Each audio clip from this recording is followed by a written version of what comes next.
did you expect? Who did you expect? Who did you expect? Who did you expect? Who did you expect?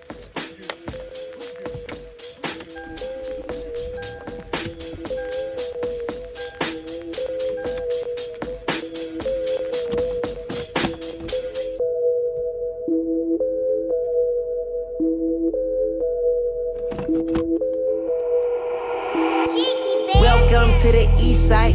We don't wait for doors of opportunity, we just wait on when we gotta kick them in. Decatur, Georgia, or a den of thieves. Hidden leads just to feed the village. Hidden leads make them feel like ninjas. Niggas always keep the metal tucked till you run up, get your face cut. Got your brookins on the back end. Know too many niggas trapped. They be stuck in genjutsu. They see the world from a different view.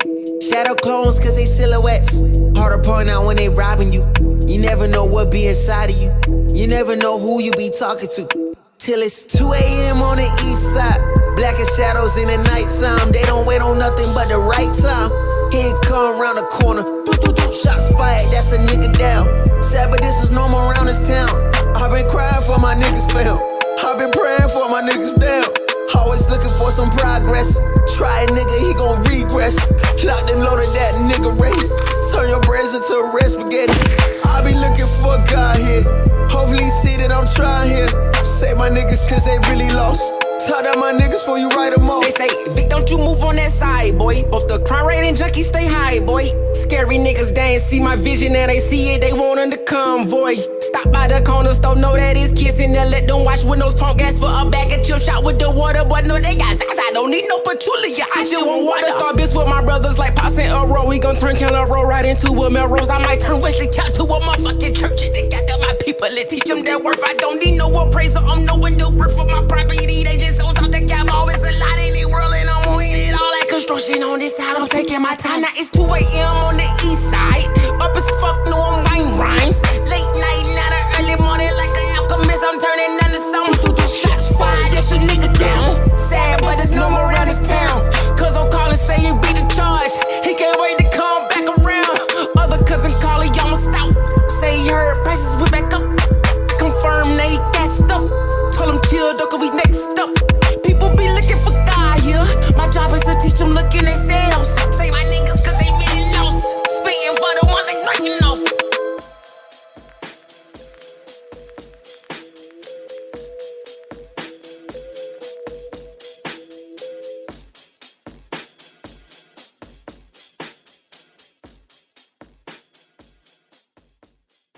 Who did you expect?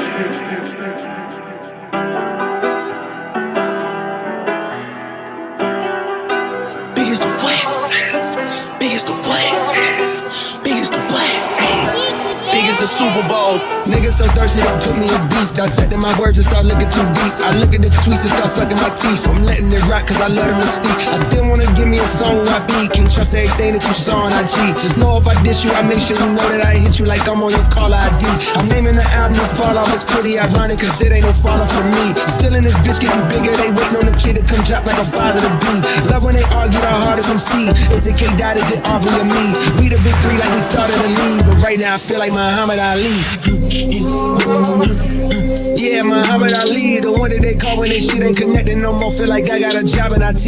Rhyming with me is the biggest mistake. The Spider-Man meme is me looking at Drake. It's like we recruited your homies to be demon deacons. We got them a 10 in your wake. Hey, how the gang got away from the bars, man, this shit like a prison escape. Everybody stepping, we're fucking, and everybody breakfast, and I'm about to clear up my plate. When I show up, it's motion picture, blockbuster. The goat with the golden pen, the top toucher, the spot rusher. Spray this whole shit up, the crop duster. Not Russia, but apply pressure to your cranium. Cold's automatic when aiming with the boy in the status of stadium.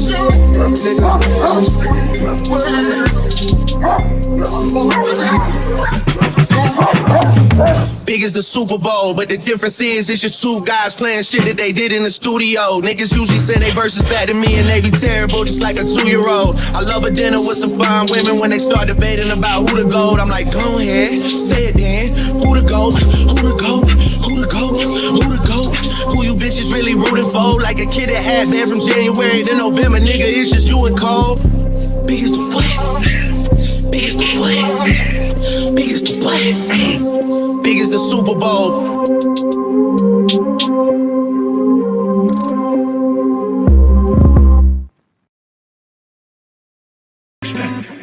girl on her phone, G. Never paid attention to the room or the homie. She just missed another opportunity, And I know that she lonely with no company, She's so busy reading text, she ain't even read the room, yeah. Always sending texts like I just want myself a little boo, yeah. I think I just went stupid, hit by Cupid. The arrow hit my heart, I hope she noticed, gotta read the room, yeah.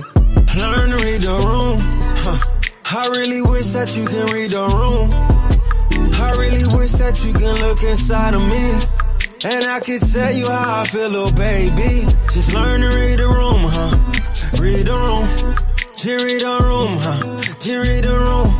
Learn to feel that presence and that feeling in that mood. Just learn to go ahead and feel that moment too, Learn to read the room. Trying to talk to you is honestly so fucking strange.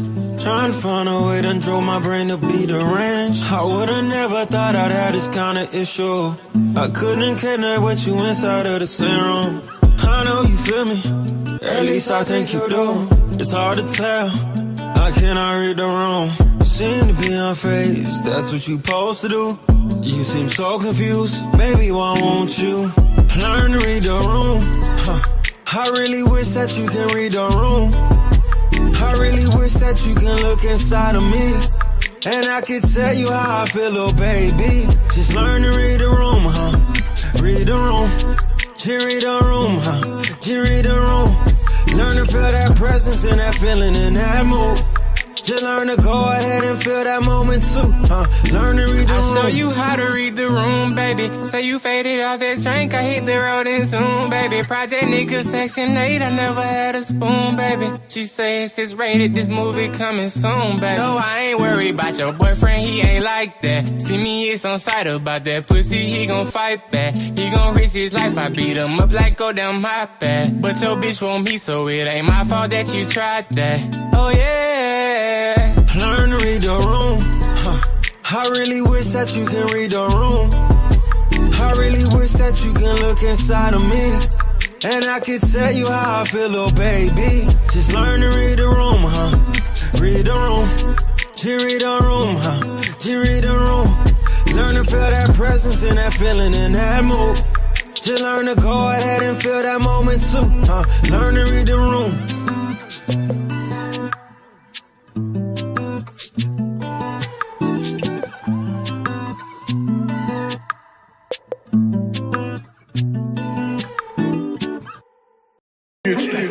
Yeah, everybody think it's a game.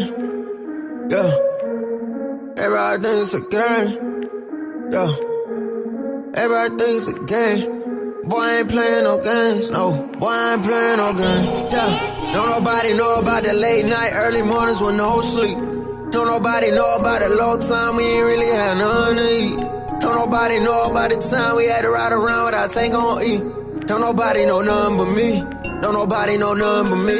Don't nobody know about the grind that it took. Don't nobody know how many times we put ourselves out there and got overlooked. Don't nobody know our pockets was low. Don't nobody know they think what they know. Don't nobody got love for a man, especially when a man hitting it low. Everybody got words of wisdom. Who putting in the work though? Everybody wanna get a trophy, but you ain't make it to the ship though. Better stick to your sailboat. I know you love to ride the wave. I see you really love to follow. Shouldn't say this over here though. Whoa, everything seem like a game until you get played, yeah. Everything seem like a game until you get played, yeah. Everything seem like a game until you get played, yeah. Everything seem like a game till you get played.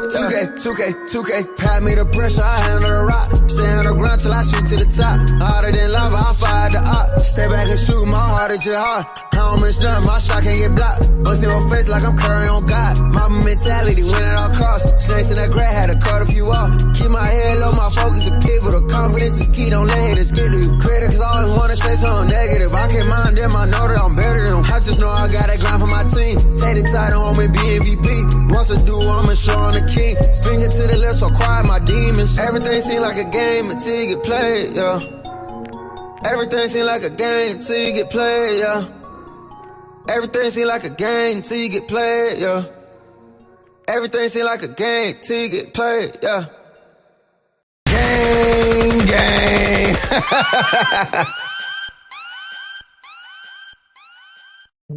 What's going on, gang? We in the building. Welcome. We have another edition of Let's Entertain This. Let's Entertain This was inspired by primarily the AOC show, which essentially happens is, to my opinion,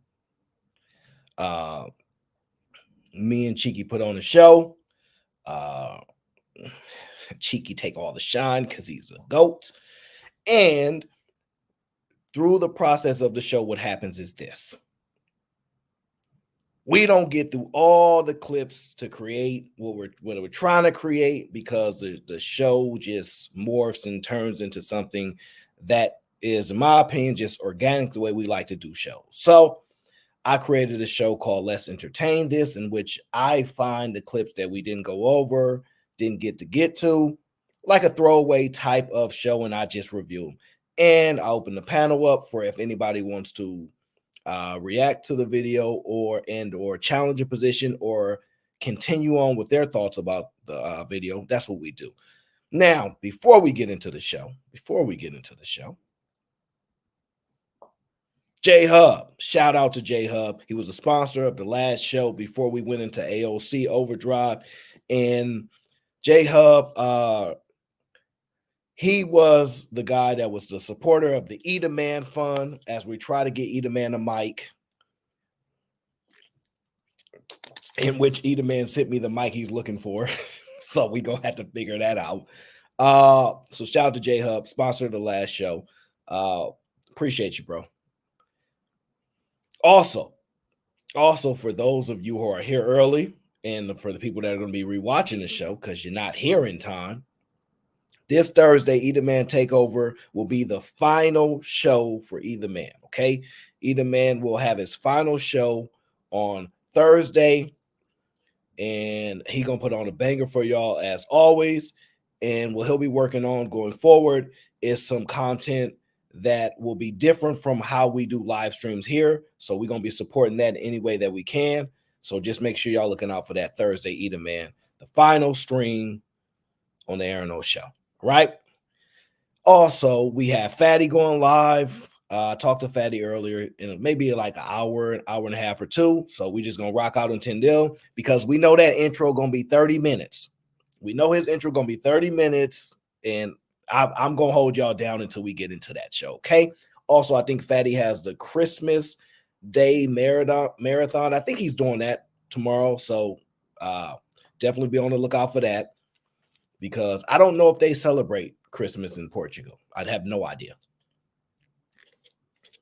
Not the slightest clue if they celebrate it or not, but I'm going to guess probably not. So, bittersweet, because Eat a Man is a very busy man. He, in my opinion, he graced his time with us on my show, and I appreciate it a lot. So, as always, that's my guy. I'm going to support him in any way that he needs. And we'll see what happens. I don't know. Maybe we find somebody that is looking to bring a show or a concept, and we support them. Somebody new that you guys like. And maybe if I can find a way to work with them and you guys find that to be something interesting, I'm willing to do that. Also, we did our first live stream for the members only. I got some good feedback from it since it wasn't really structured at all. I just wanted to get it out there. I wanted to start creating the community there. I want to start creating a conversation. And so I'm going to be putting some effort into that now that I have a little bit more time on my hands to allocate there.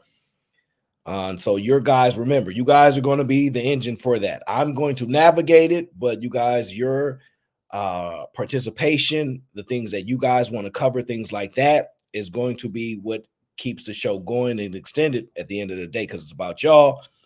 And I'm going to be looking for people to bring certain insight when I can find them. We're going to figure that out. But for now, I recommend y'all watch all AOC shows because they're the best shows on YouTube, in my opinion. At least the best dual shows. I don't know. You guys decide. We leave it to the people. But shout out to J-Hub because he sponsored the last show. And we appreciate you, big dog. We appreciate you.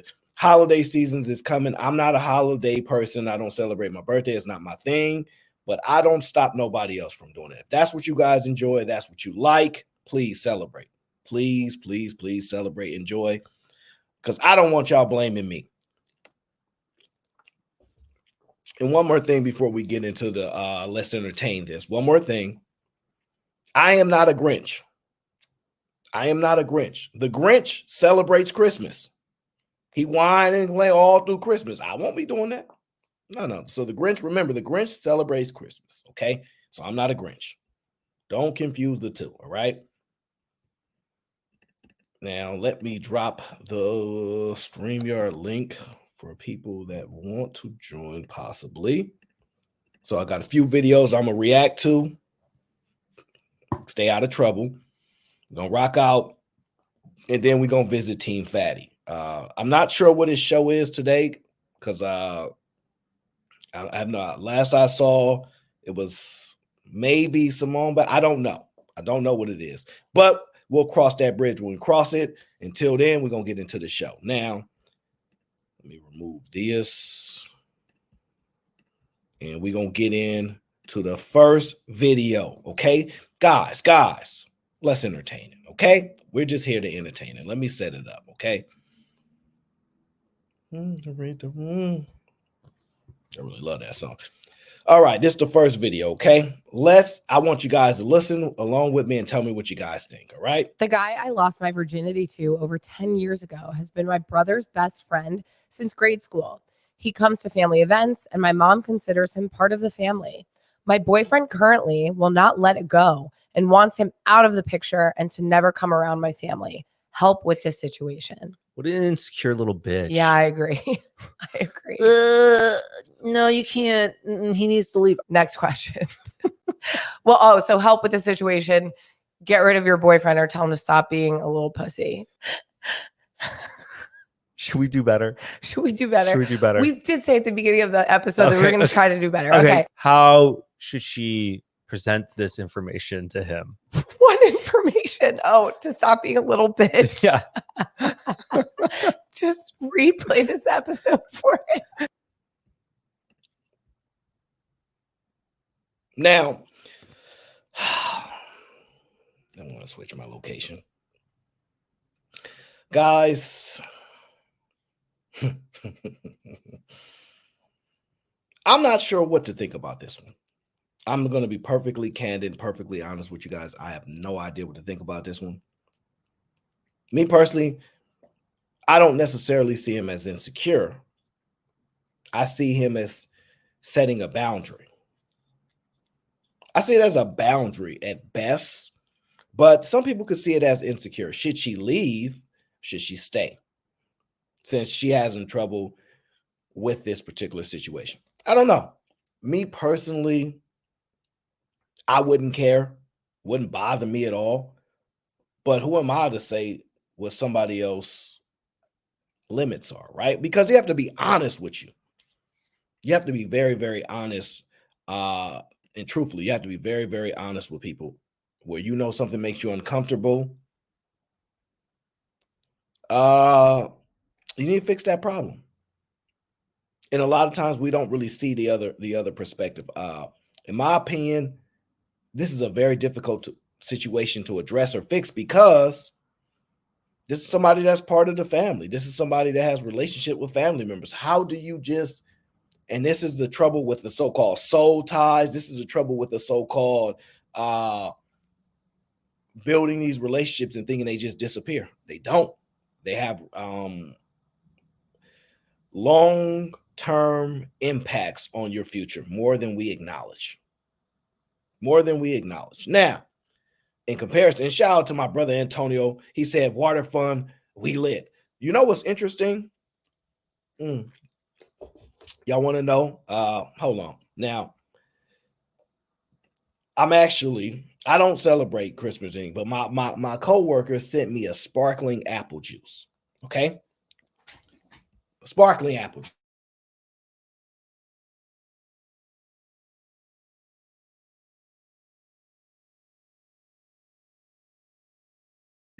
Yeah. Let me show you. This is the one they sent to me, okay?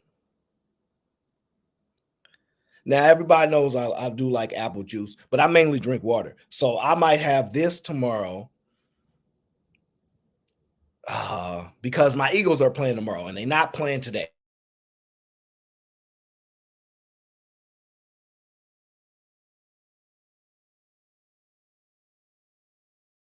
So I don't think I've had that before, but I'm gonna try it out.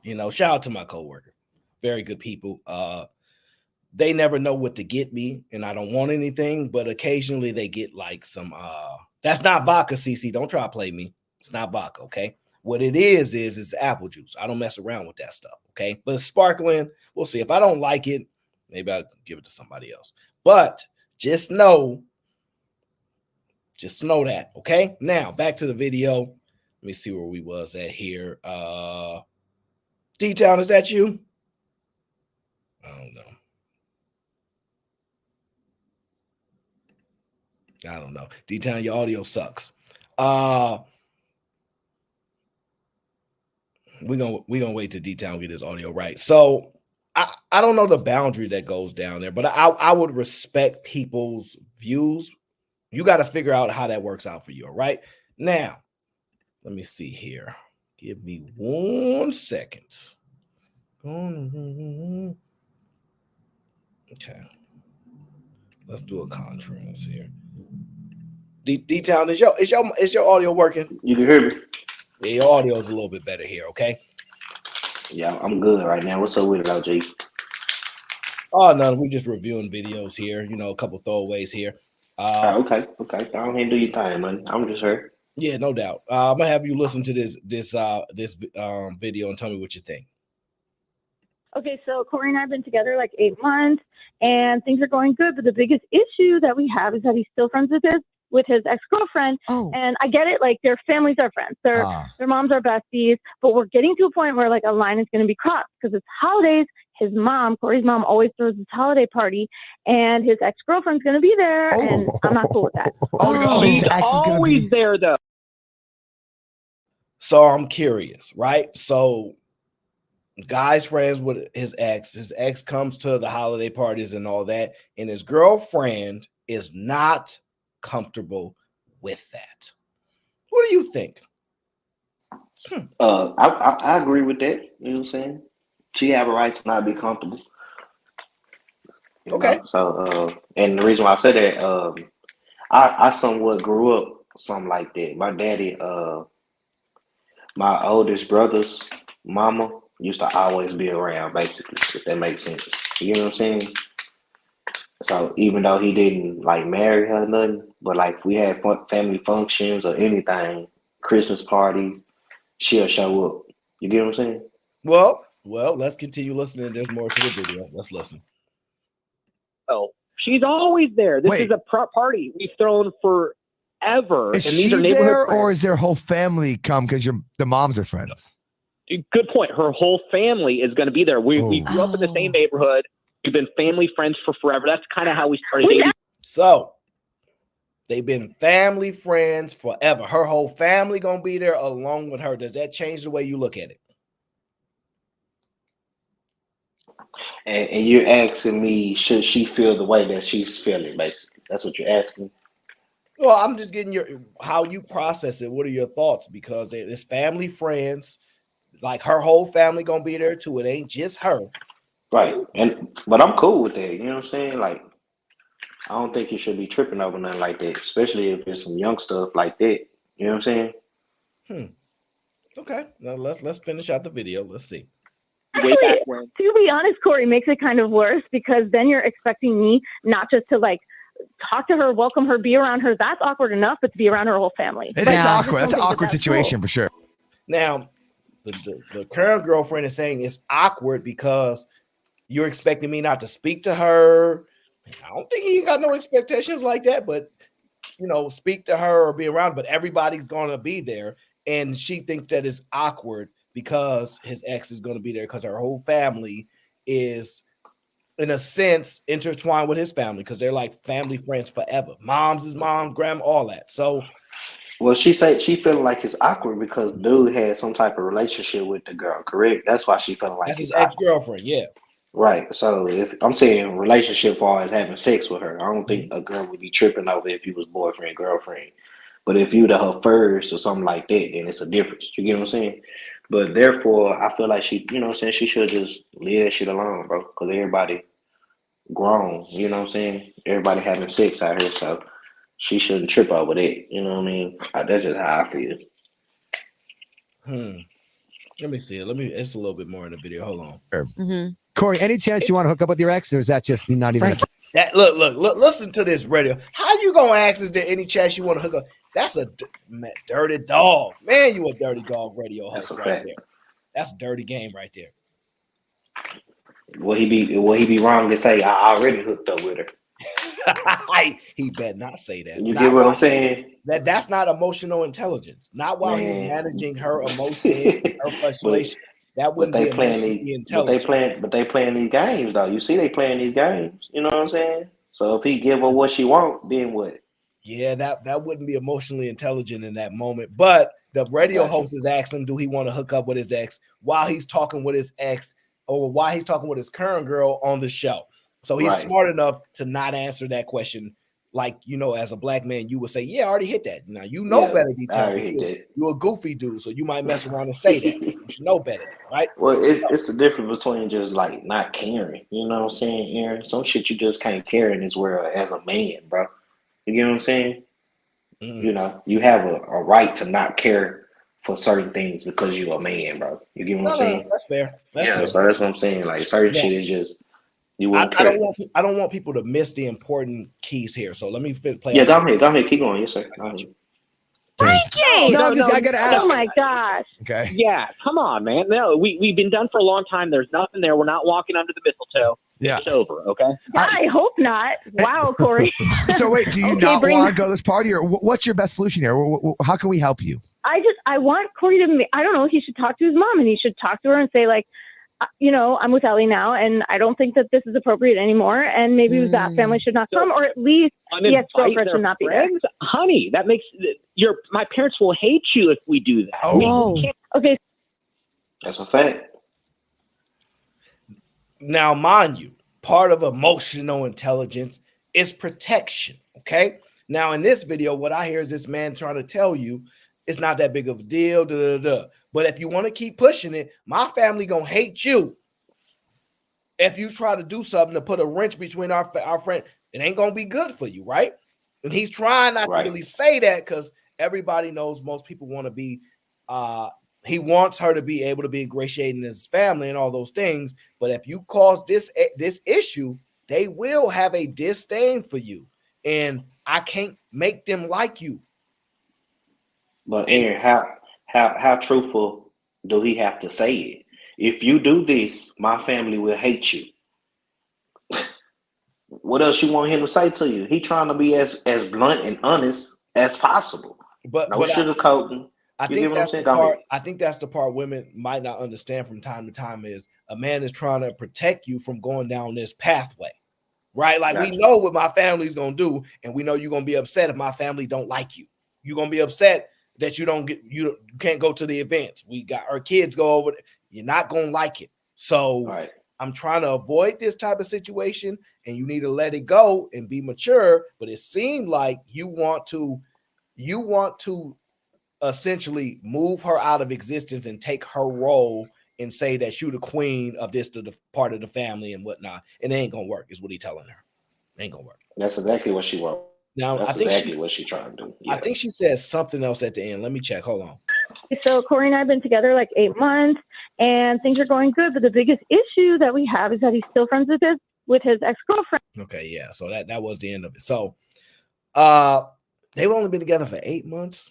She's trying to family, friends, probably since they was born. You talking 20 plus, maybe 30 years. You out your mind. Out your mind. Okay, ladies don't do it to y'all.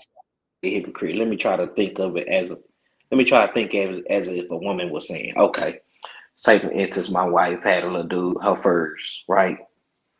And the dude that was her first is my wife's mama's friend, basically, like a best friend, right? That's scenario, right? And this guy always come over. Basically, mama having party today. So let's say today can be.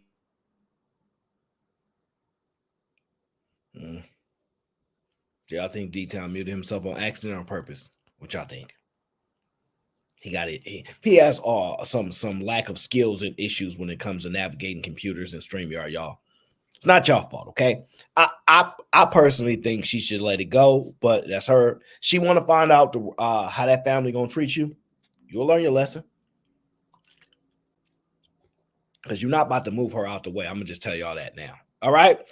You're not about to move her out the way. I'm just warning y'all, right? So, ladies, please learn your lesson. Be very, very careful. And shout out to my bro Harrison. He said, yo, we gonna add to the water fund. Okay, water gang is up. All right. Now, look, Harrison laughing because he know D-Town be struggling trying to figure out how to navigate these YouTube streets. You got your audio fixed? Yeah, I'm back. My shit tripping still? I can hear you. They just laughing. Okay, bet. Oh nah, my wife called me, bro. Every time my shit go out or something, bro, it's somebody that called me, fam. You get what I'm saying? What you got? Like a I got Galaxy Apple. 5? No, I got Apple. I got iPhone. I don't know about that. That hoe just when somebody called me, it take a minute to go back into the broadcast, if that makes sense. You get what I'm saying? Yeah. Yeah. So that's really be what it be. But I guess I can't get mad at so should I say something to my woman? Basically, like I don't feel comfortable around him. He should not be invited to the family functions. That's what she's saying. Basically, I should say to my mother-in-law. I don't think it's gonna work out like that. She just need to leave that alone. Listen, I'm just telling you now. She need to leave that alone. Because the first video, the girl was upset because her man didn't want the guy to be around because that was her first and her brother's best friend, but he's a family friend in the first video. So you can't like if you have a problem with that, you're gonna have a problem with this. But if I don't know. These are tough scenarios, all right? Yeah, they are. My guy Harrison said we're gonna add to the water fund, but we're not doing 8 gallons. No problem, bro. I appreciate all the support either way. You know, I appreciate all of the support either way, my guy. But that's just my thing. Me personally, because Sugar Bum said, would I be able to handle it? I wouldn't care. Yeah, that's what I'm leaning to too. I wouldn't more so care. You know what I'm saying?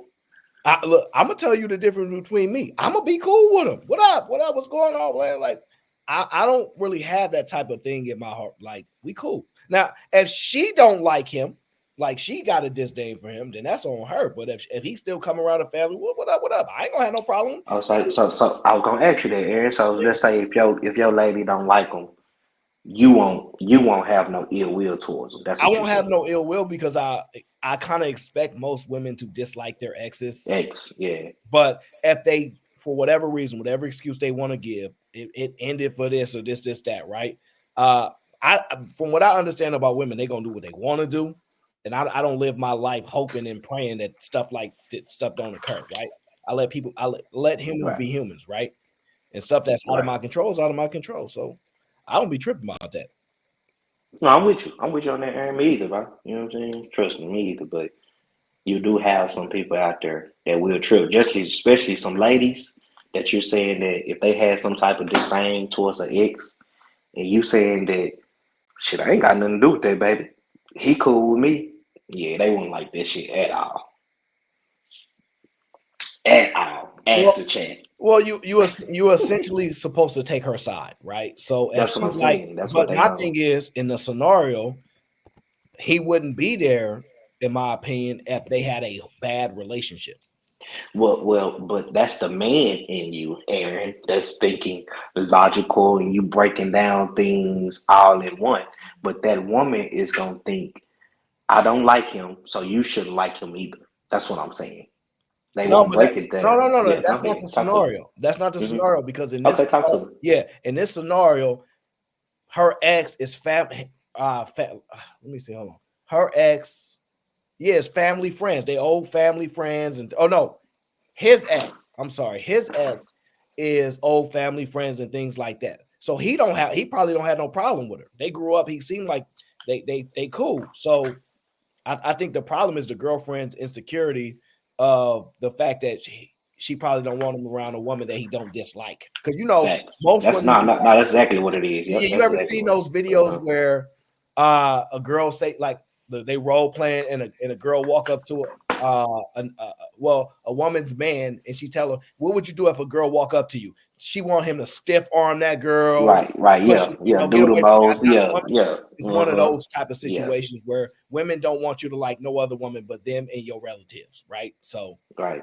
And if they found out that you did have some type of dealings with a woman, they want you to stay away from that woman. Basically. Exactly. So gotcha.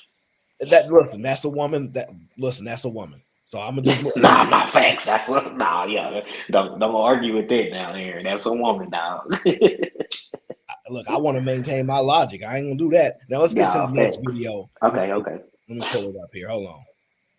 When you're in a relationship with somebody and you lie and you break somebody's trust, a lot of times what is happening with that person is they are grieving the person that they thought they were with. And you cannot tell people how to grieve. They thought you were this other person, but you lying to them or breaking their trust in sometimes a dramatic fashion changes their whole perception of who they thought they were with. So that makes me think of the whole argument back and forth with Cheeky when he's like, yo, I'm gonna take a day or two or whatever to get my mind right because I'm not dealing with you. And everybody's like, no, you can't leave. You can't just not tell them when you're coming back and all these things, right? But the problem is you can't tell somebody how to respond to a violation of that degree. That essentially is like you just change everything that I saw or thought could happen or how I viewed you. And now I have to reassess this. And no, I get you. Yeah, I understand exactly what Cheeky was saying. Yeah, a lot of people was giving them pushback. Like, how you just gonna disappear? Like, in my mind, I get it. I'm like, it makes sense because when there's, when the trust is gone, you can never get it back. I don't know if that's true or not. I kind of lean towards it. But when you alter or change the way somebody views you, it changes forever. And they have to figure out how they can deal with this newfound viewing of who you are in their mind. So it's a lot going on there. But I'm in agreement with this guy when he breaks down trust or some type of breakage in the viewing or in the communication or relationship. So it makes sense. Tea Leaves, what up? It makes sense. Let me play the second part of it.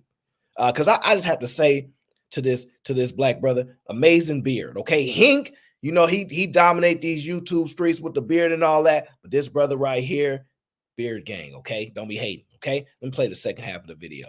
So now they're like grieving. Like, I thought I had somebody that was this person and was like this and was like that. But now I know they're capable of doing this. So this now makes me rethink everything I thought I knew about who this person was. And people grieve in so many different ways. So you can't control the grief process for somebody. And I know we always think about grief as death, like losing somebody, but this is a process of losing the person that you thought you were with.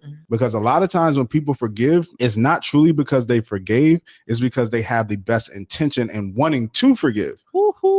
But after time goes along, they realize that they can't get over that thing, but they have the intention of wanting to get over it. They forgive you because they are pushing themselves forward to try to mentally get past something that they're not truly past, but they're thinking if they go back to normal operating, maybe it'll just fall back in place. But then after a while, they're just like, I can't do it. Now, I'm going to just tell you, the brother's deep. That brother was hitting on points on points on points on points. Man. I don't know. Anybody ever betrayed my trust? Did I ever trust them again? No. The only people that can betray you is your mother, and you might let it go or find excuses to let it go. You won't make it for your dad. But for your mom, I don't know. She's the most unique person on the planet.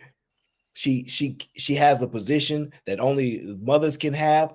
That's the only person that I've seen people make excuses for the highest levels of betrayal and pain and push through to make it work.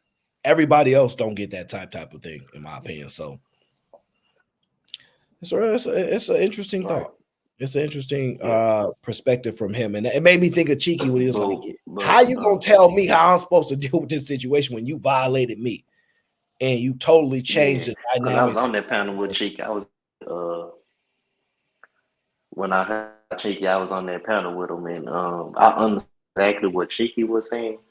But what I was going to explain to him, most women are going to accept it that way. That's how we was trying to say. We get Cheeky, you know, you disrespect us, you do something that's foul to me. I should have whatever time in the world to get over that if I need. You get what I'm saying?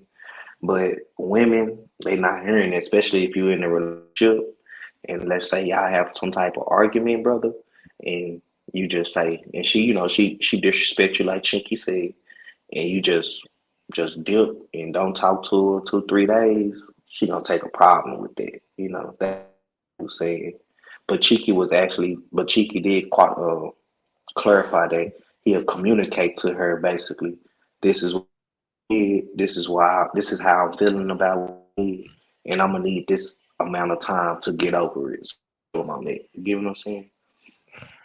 Yeah. Women is not gonna take it like that. They not gonna let you two days without texting them or without calling them, and y'all done just had an argument, and then thinking you just gonna come back and just think it's gonna be lucky that they gonna change everything. They gonna make it seem like they was in the wrong when they the ones did you, like, you know what I'm saying, when you come back. So like that's what we were just saying. That's all. Harrison, what up, dog? What's up, my brother? What you got going? He coming up here. He coming up here to stand on business. I know what he up here for. No, we don't stand on business. We're not standing on business. Not saying standing on business, and we're not standing on business. Nope. Nope. No, but I think that what I've been battling with what Cheeky said that day, that there is no actual recourse that men have when it comes to dealing with women. If you put your hands on them, you're in trouble. If you say something to them, you're in trouble. If you don't say something to them, you're in trouble. No matter what it is you decide to do, you're in trouble. So I was like, I still don't agree that you should just leave just because, you know, certain situations. Like if you make a habit that, oh, okay, you piss me off, I told you don't piss me off, and then you just keep leaving. I personally don't particularly like just that section, because to me that doesn't play out favorably in the long term, especially if you got kids, because now you didn't train everybody in the house, especially the kids, that, oh, if I get upset, I could just leave, right? And like I said, I'd be damned, I pay for this house and I gotta leave. Bet no, that's not happening. But like, I've been battling with what Cheeky said in regards to the fact that the matter is no matter what you do, it's your fault. People don't realize, right? Some stuff we up here, we just be chopping up, building stuff, but he's a very thoughtful person. He really he plays out all the scenarios in his head, and then he goes, "What? Okay, I might be missing something. I might be off. Let me go adjust for that error, right? Because we have biases, right? So we run this way. We look for different perspectives and all these things, and we go, ain't nothing hidden."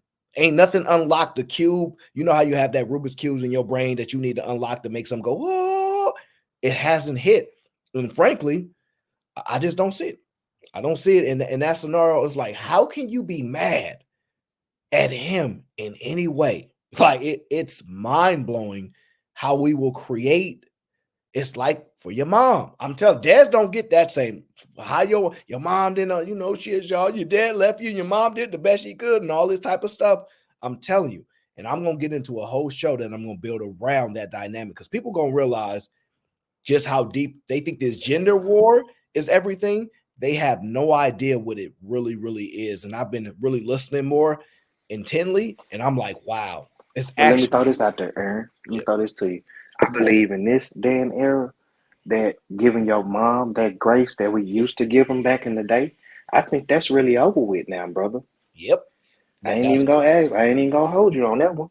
I think all that is really over with. I think it's more Yep. Each parent just gotta be whole responsible now. You get what I'm saying? But keep going, brother. No, it's getting there, and I'm gonna break down that dynamic very soon, because it's not just relationships with just men and women; it's relationships with mothers, and this is part of the reason. And I only want to break it down all the way right now why women don't want to be mothers no more, because it's moved from just guys only want to sleep with me, girls just only want my money, to trickle down to parents now. Why people are saying I don't want to be a parent, because a lot of what we're not breaking down, because we're so focused on men and women relationships, we're not even looking at the parenting part that's been impacted by it and really breaking it down. And we're going to get into that. Maybe not this show, but y'all going to see, and y'all going to go, wow, it really has seeped into so many other areas that we haven't even explored in an in-depth conversation. Okay, let me get to the next video. But before I do that, Lauren Mack is in the building. Okay, she says, cowgirls, cowgirls. Sorry.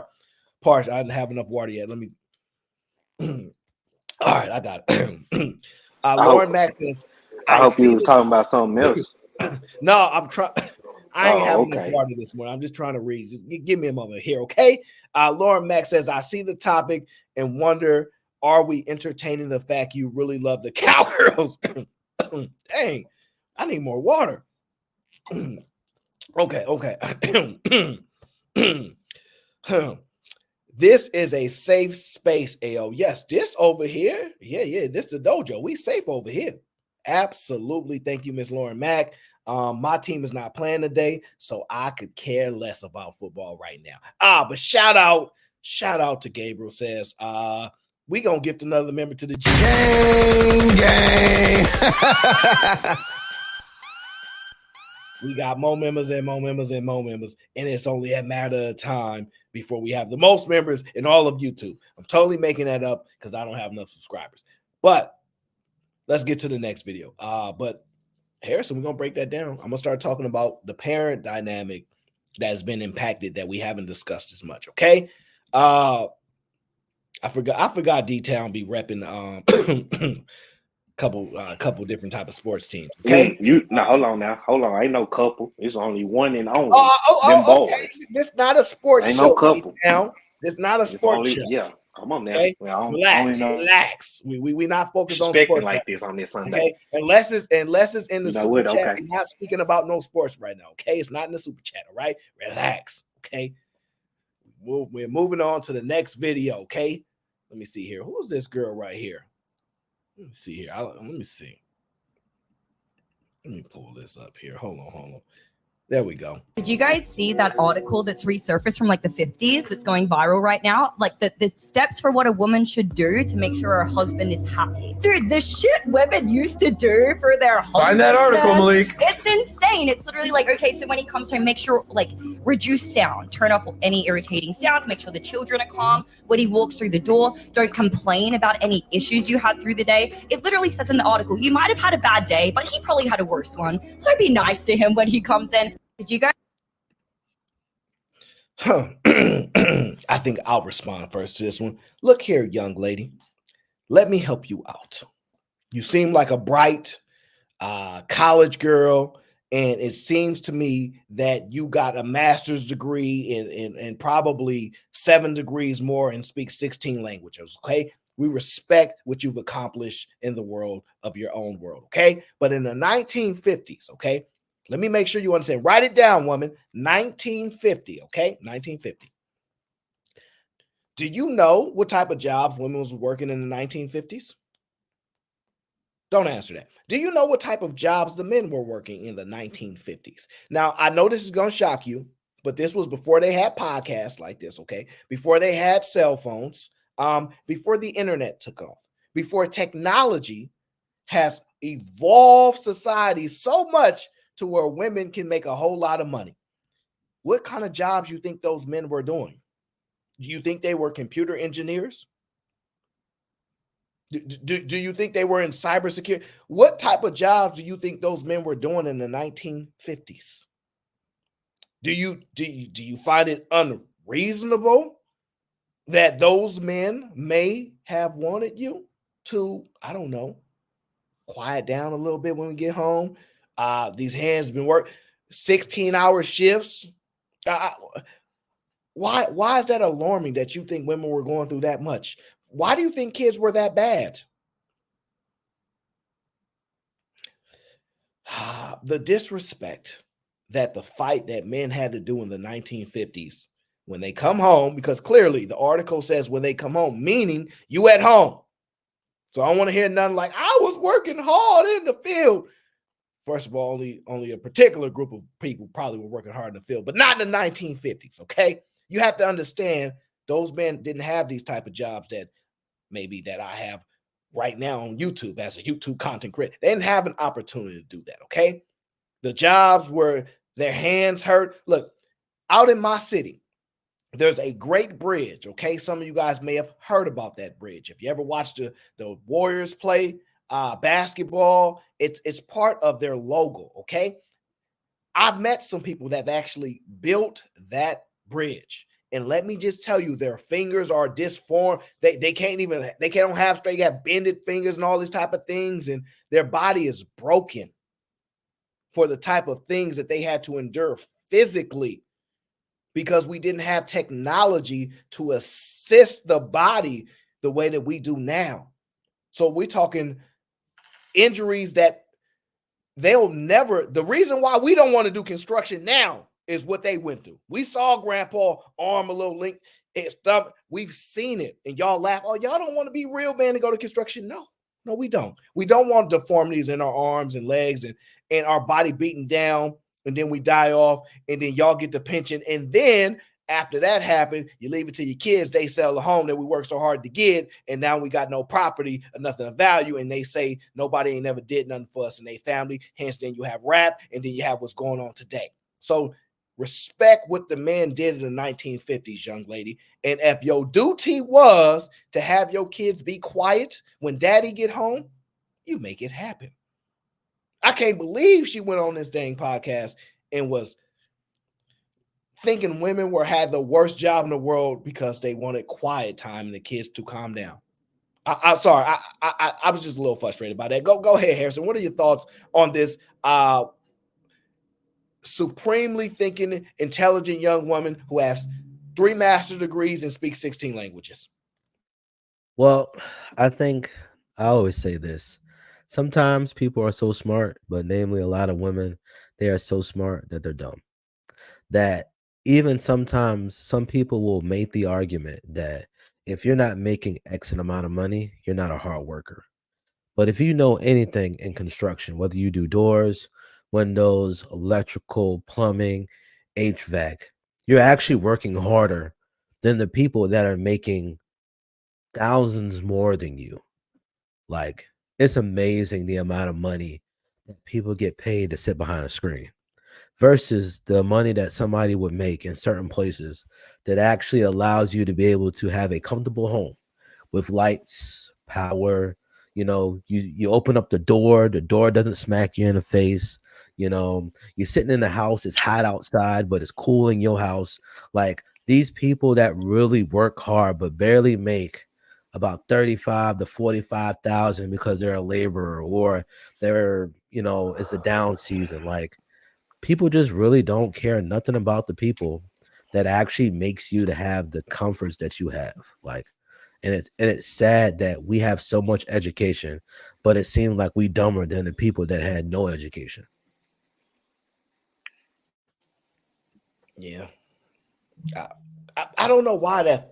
Somebody sent me a cash app. I'm gonna show what it says because I'm not sure what it means. It says, for a secret toe, I don't trust it. I have no idea what that means. Somebody please tell me what that means, but I appreciate the support. Thank you for the cash app. I don't know. I don't know what it means though. I don't. But thank you. I really appreciate it. What you But got please going, tell me Aaron? what you're trying to tell me. Huh? I have no idea what it means. What G-Town, would you want to speak to the video? Are you okay, D-Town? You good? No. I was just hearing y'all brothers, just trying to. Oh, you got a delay. Yeah, I'm chilling, man. You know Okay, me. you have. I just came from a. You have a 3 or 4 second delay, D-Town. Now I understand why you always in trouble on these YouTube streets. And they fuck with the D-Town, bro. I'm telling you, man. I don't know. This came from my baby girl Christmas program. What kind of program? What they do? Did she do a play? Did she this is sing? this is not D-Town show. We don't care about hearing about no D-Town show. What are you talking about? It was a Christmas. It was a Christmas program. She said, what she say? Jesus loved me. Something. She was supposed to say that, but she got shy and stuff. So she too, y'all. She too.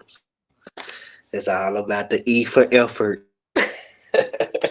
Now, D-Town, when I throw you the lob, you got to knock it out the park. You don't be stumbling, say, oh, I think she did. You supposed to knock it out the park. Oh, baby, what Jason said at Christmas? She supposed to say it at the D-Town play. is representing his whole city, his whole state right now. He making them look real good. Oh yeah. Yeah, we in Miami right now. We really backed up. So y'all get ready at 3:25, okay? Yeah. I'm not gonna tell you again. Jesus was born to die for me, and now I'm free. That's what she said, y'all. So shout out little JC, and okay, y'all shout out in the chat for me. We can't take D-Town serious until he on camera. All right, so let's move on to the next video. I'm not doing this with D-Town right now. I'm not doing this. Let me pull it up. Here we go. You know what I must say? I understand why Eda Man is upset. Because I'm getting jealous of all these nice microphones all these podcasts have. It's starting to make me look bad. It is. I'm going to have to get me one of these microphones. Yeah, it's almost embarrassing. Everybody got all these nice microphones. I don't have none of that. I'm going to get me one. Right now, you don't need it. It's one at Best Buy for like $125. Aaron? Yeah, $125 by Best Buy. Is that what you it's think just of like me? that mic right there. Like a cheap date or something? No, you're going to buy me the most expensive mic on the market. That's the same one he got. No, listen. Wait, do you think me and him the same? I'm special. You big Aaron. Oh, now. I deserve something. Wait, I don't know. Like, come on now. Like, Aaron, you're definitely not special. Yeah. Come on.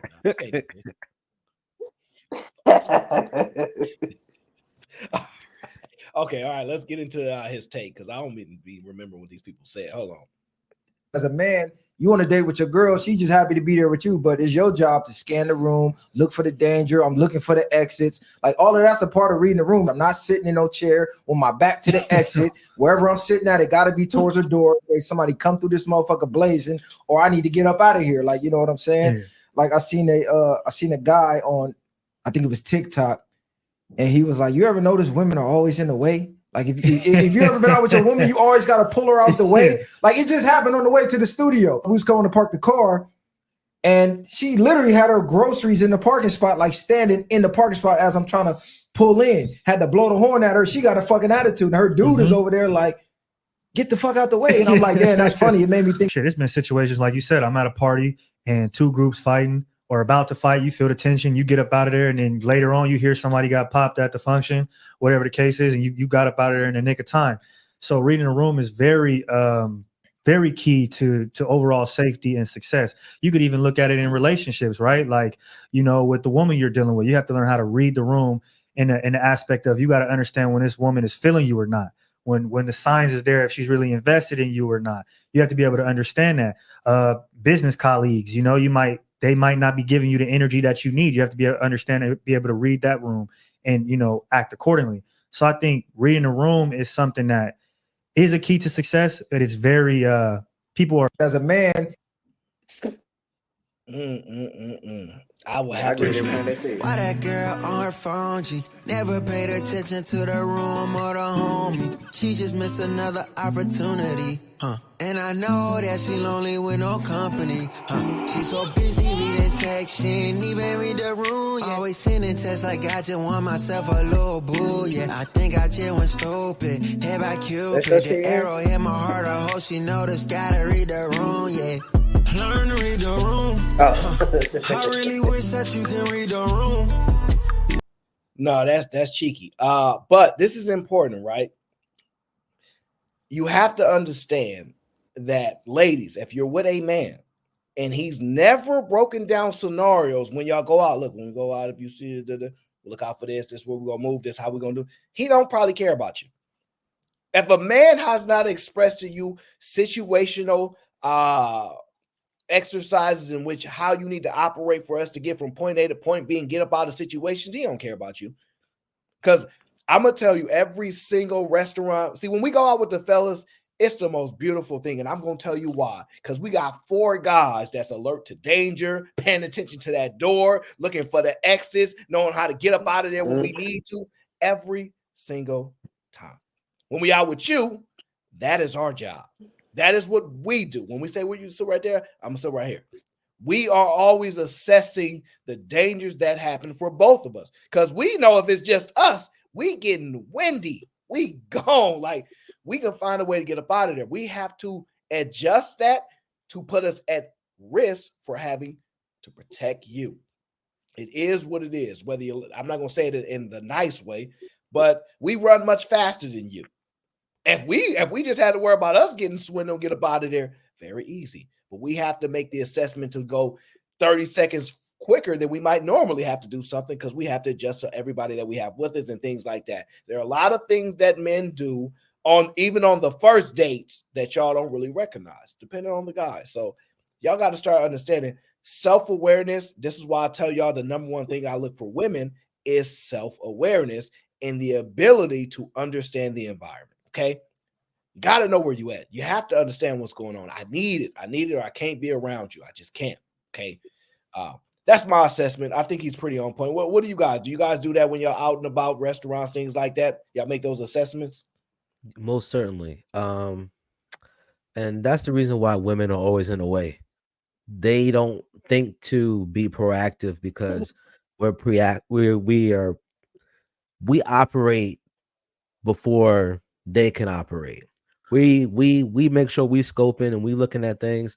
And so because they know that they're around men that do that, their guard is down. They just happy to be there. Oh, there's nothing that can happen to me. I'm having a fantastic time. And I think that unfortunately, like, women do put themselves in harm's way because they're used to relying on good men to make them feel safe. And then once they get safe, they don't turn on the scare radar until you're gone. You know, if they're by themselves, or, you know, they got to go to the gas station, then also all of a sudden I'm scanning the room and I'm scanning my, for danger when they by themselves. But if you're there, they just there, they happy, they looking pretty, and they're like, "Oh my God, I'm so happy to be here." Da da da. They're just like, I just wonder why so many guys are just so used to, like, we're so used to being preemptive with a lot of our stuff that we don't realize that we help cause some of our personal comforts to continue to go down because we're so concerned about so many different scenarios. Is there ever going to be a point where guys can just sit down, kick their feet up, and let the smart women come forth and scan the room and make sure that we're safe? Well, don't get me wrong. When you have sisters and women that's been around their brothers or father that's put them on game, you don't have that as bad. But still, a lot of the times their self-awareness of the environment be down, and it's supposed to drop, by the way. When a woman trusts her man and trusts where she's around, and not on the first date, because they be sometimes goofy on the first date, unaware, but when you're around your man, you're going to drop it. There's nothing wrong, because men around a bunch of other men drop it just a little bit because they know other men can pick up the slack there. But the woman's supposed to drop, all that to a certain degree. The problem is they tell you to relax. They tell you, "Hey, just relax. Why you worry so much? Let's have a good time." No, you somebody gotta be on duty. You have that luxury of relaxing and enjoying. We don't, because one, we, especially as black people, right? Y'all watch too many movies that terrify y'all. Oh, you see, y'all, man, what happened that one movie? Y'all think movies be real, but we always on edge because we know we seen the movies where the white guy was gang goofy, and we tell them like, pay attention, and then they get got, and we like, better not be us. So we are, we just be on task for that. But there's a lot of things that go into when men are out with women, and the things that we do to assess and protect as much as we can in those situations. And I think when women go, what do you bring to that?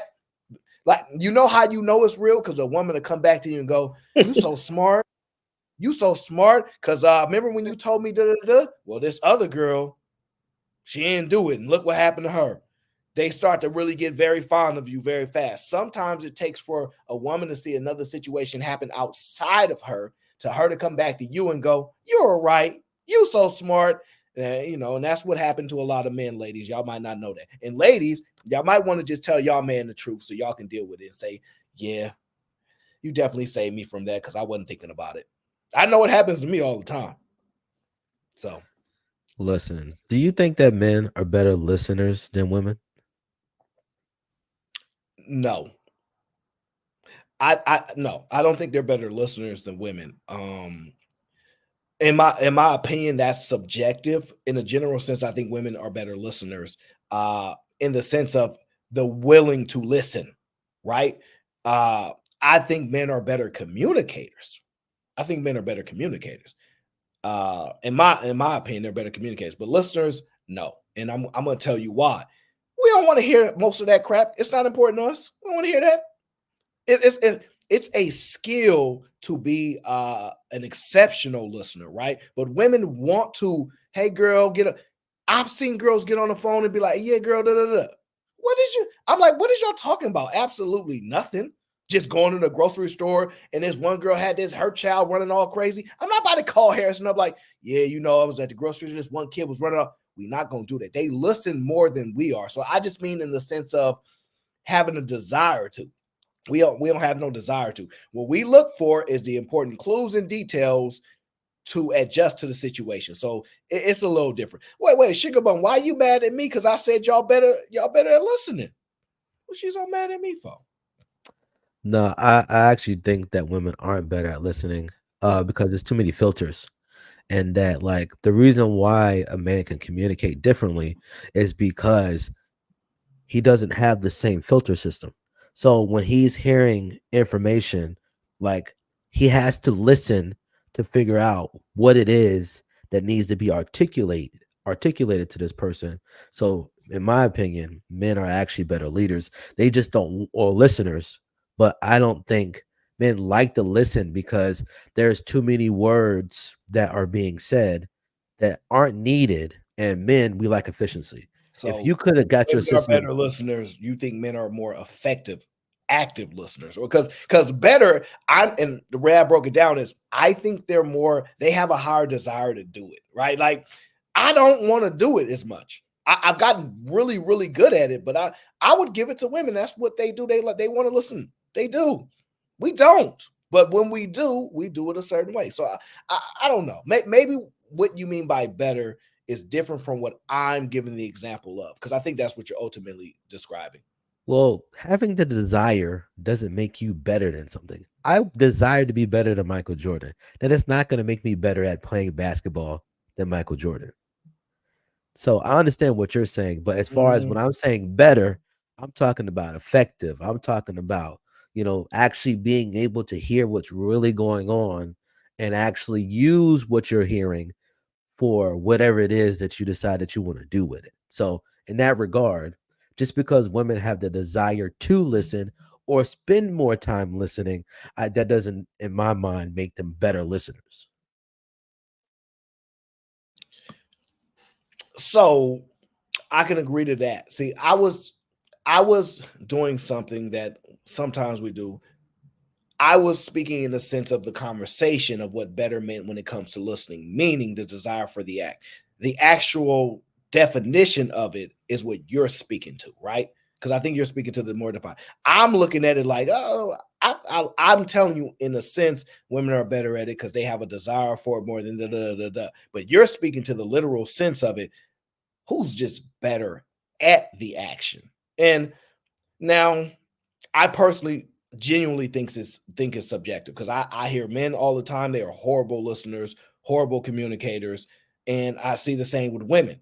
But I see there seems to be a higher demand on it for women. So I leave it to subjectivity because it's based in so many different things. But if you made me pick a side, made me have to decide who's better at it, I would probably concede with you that men are better listeners, just based upon how you want the literal term of it, right? But I'm saying in the context of the conversation and how it's viewed, I think more so women that's more of a desire for them. But I accept your answer because it's more defined to the definition of it.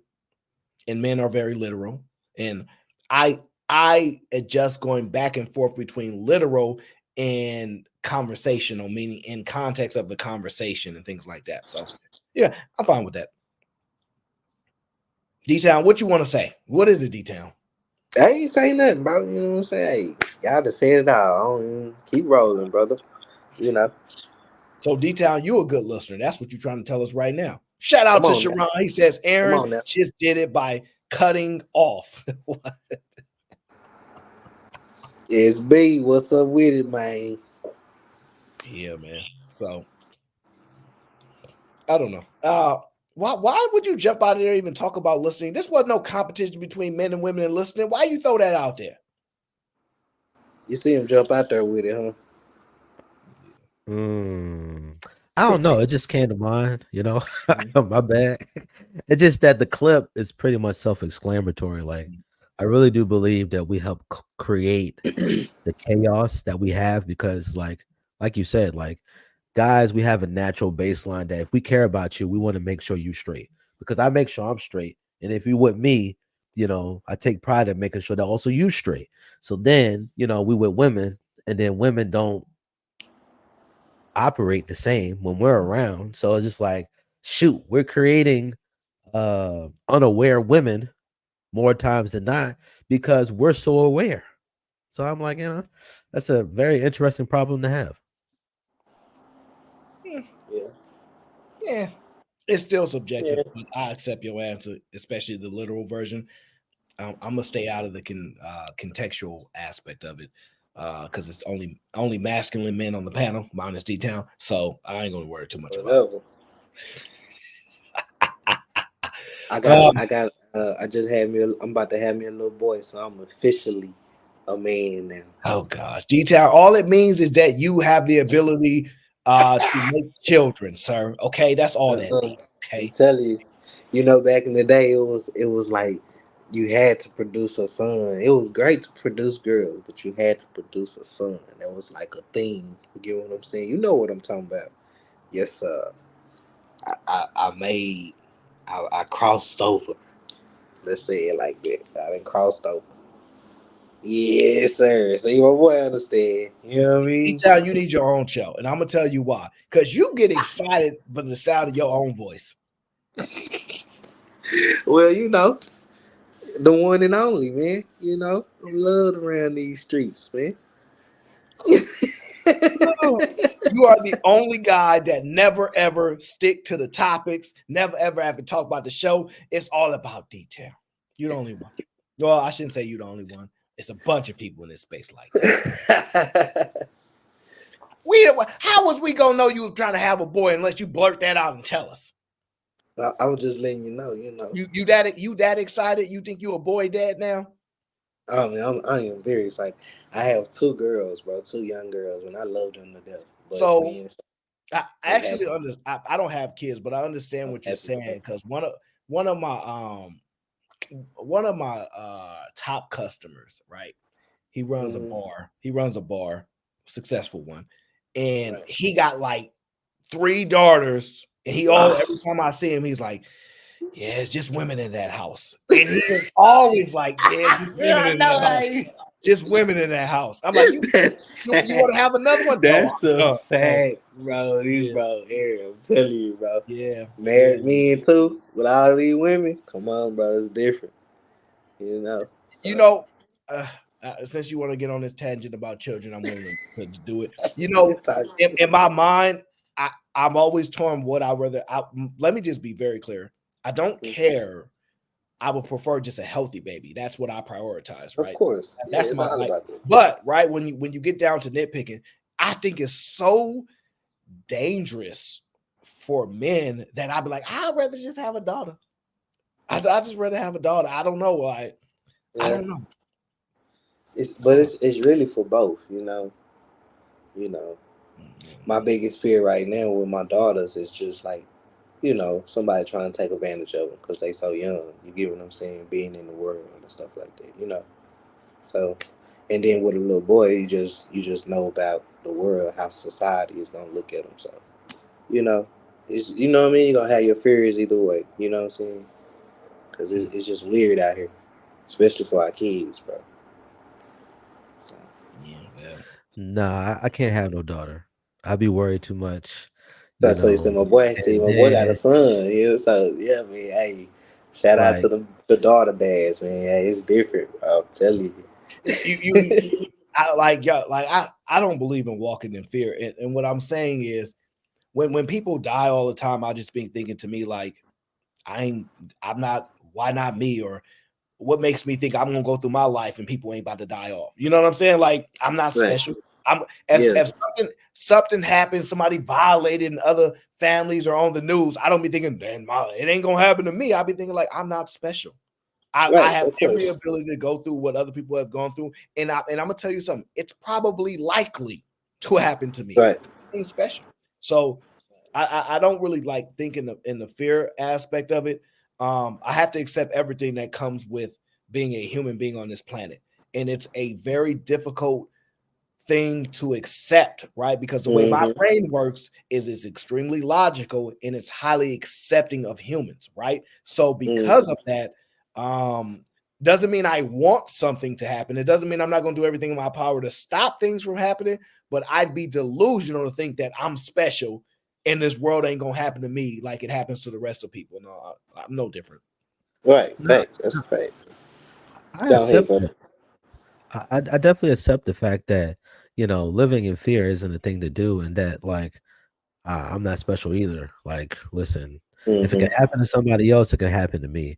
It's just like to me, you got to be a little bit more prepared in my mind for a daughter than you do for a son, especially as a guy, because you kind of like you got a lot more baseline of understanding son, right?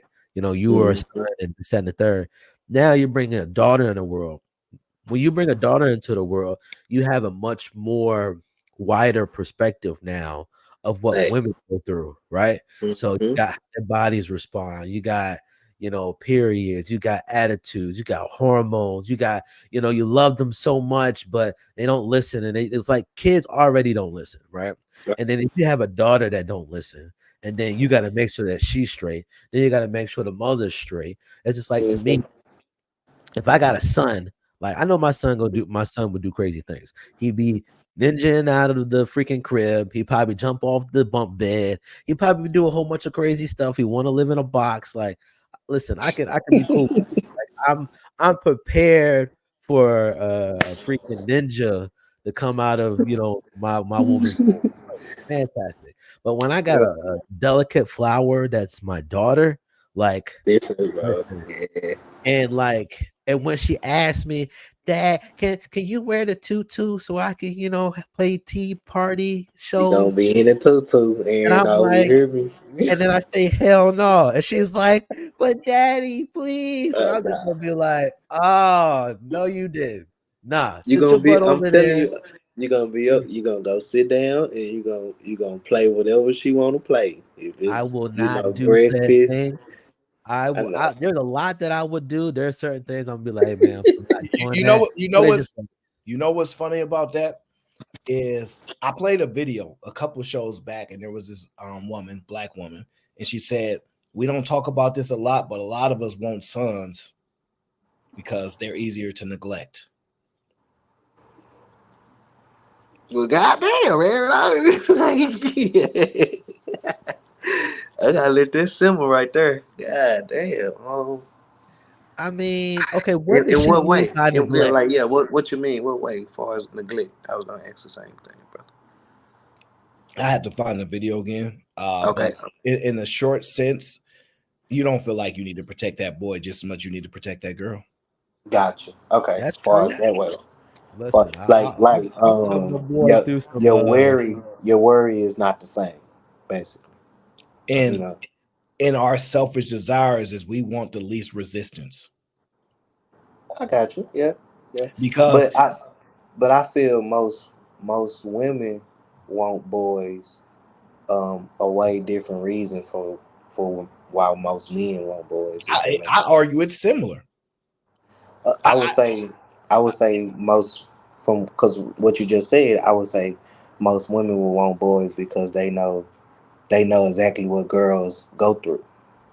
You get what I'm saying? And they don't want to have that type of worry that they had on themselves when they was little girls going through the world or whatever, what they went through or whatever. You get what I'm saying? Because I feel like women feel like men, I don't know, just like you say, men are more easier and you're not going to have to worry about them. You know? I don't know. What you say though? What you was going to say? Let me know. What you was going to say? I'm not sure. No, I'm not sure of the reasons why this, or that. I believe boys are easier to neglect. I genuinely believe the world sees it that way and parents see it that way.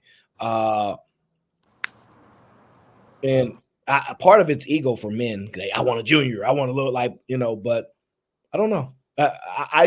I'll say this. I have said this. What I truly believe is that men know the games that little like boys play and they understand them. They're like, I was you once. It's easier to understand. The reason daughters get away with so much is because men don't have a unique understanding to women. We may understand behaviors or like certain things to get them to mate with them, but a truly understanding of the mentality and all those things and how life impacts a woman, we will never have. And so when we have a boy, it's easier for us to navigate that. When we have a daughter, this is why we fill our head with fantasies. We rarely make our daughters live in reality. We rarely do. And then the same thing tends to happen on the inverse. Mothers have no clue what it's like. I can't raise no man. Okay, I don't know how to raise no man. They have no clue what it's like. So they by default have a high level of neglection towards them, no matter what they try to do in a lot of the cases. And with their daughters, there's no reason why it doesn't make sense why women are going to college more, being more educated more, and the boys are to some degree neglected for some reason. There's just no way to describe that. Because it's not intelligence, right? Women are no smarter than men. The science behind it is very clear. The levels of intelligence are comparable.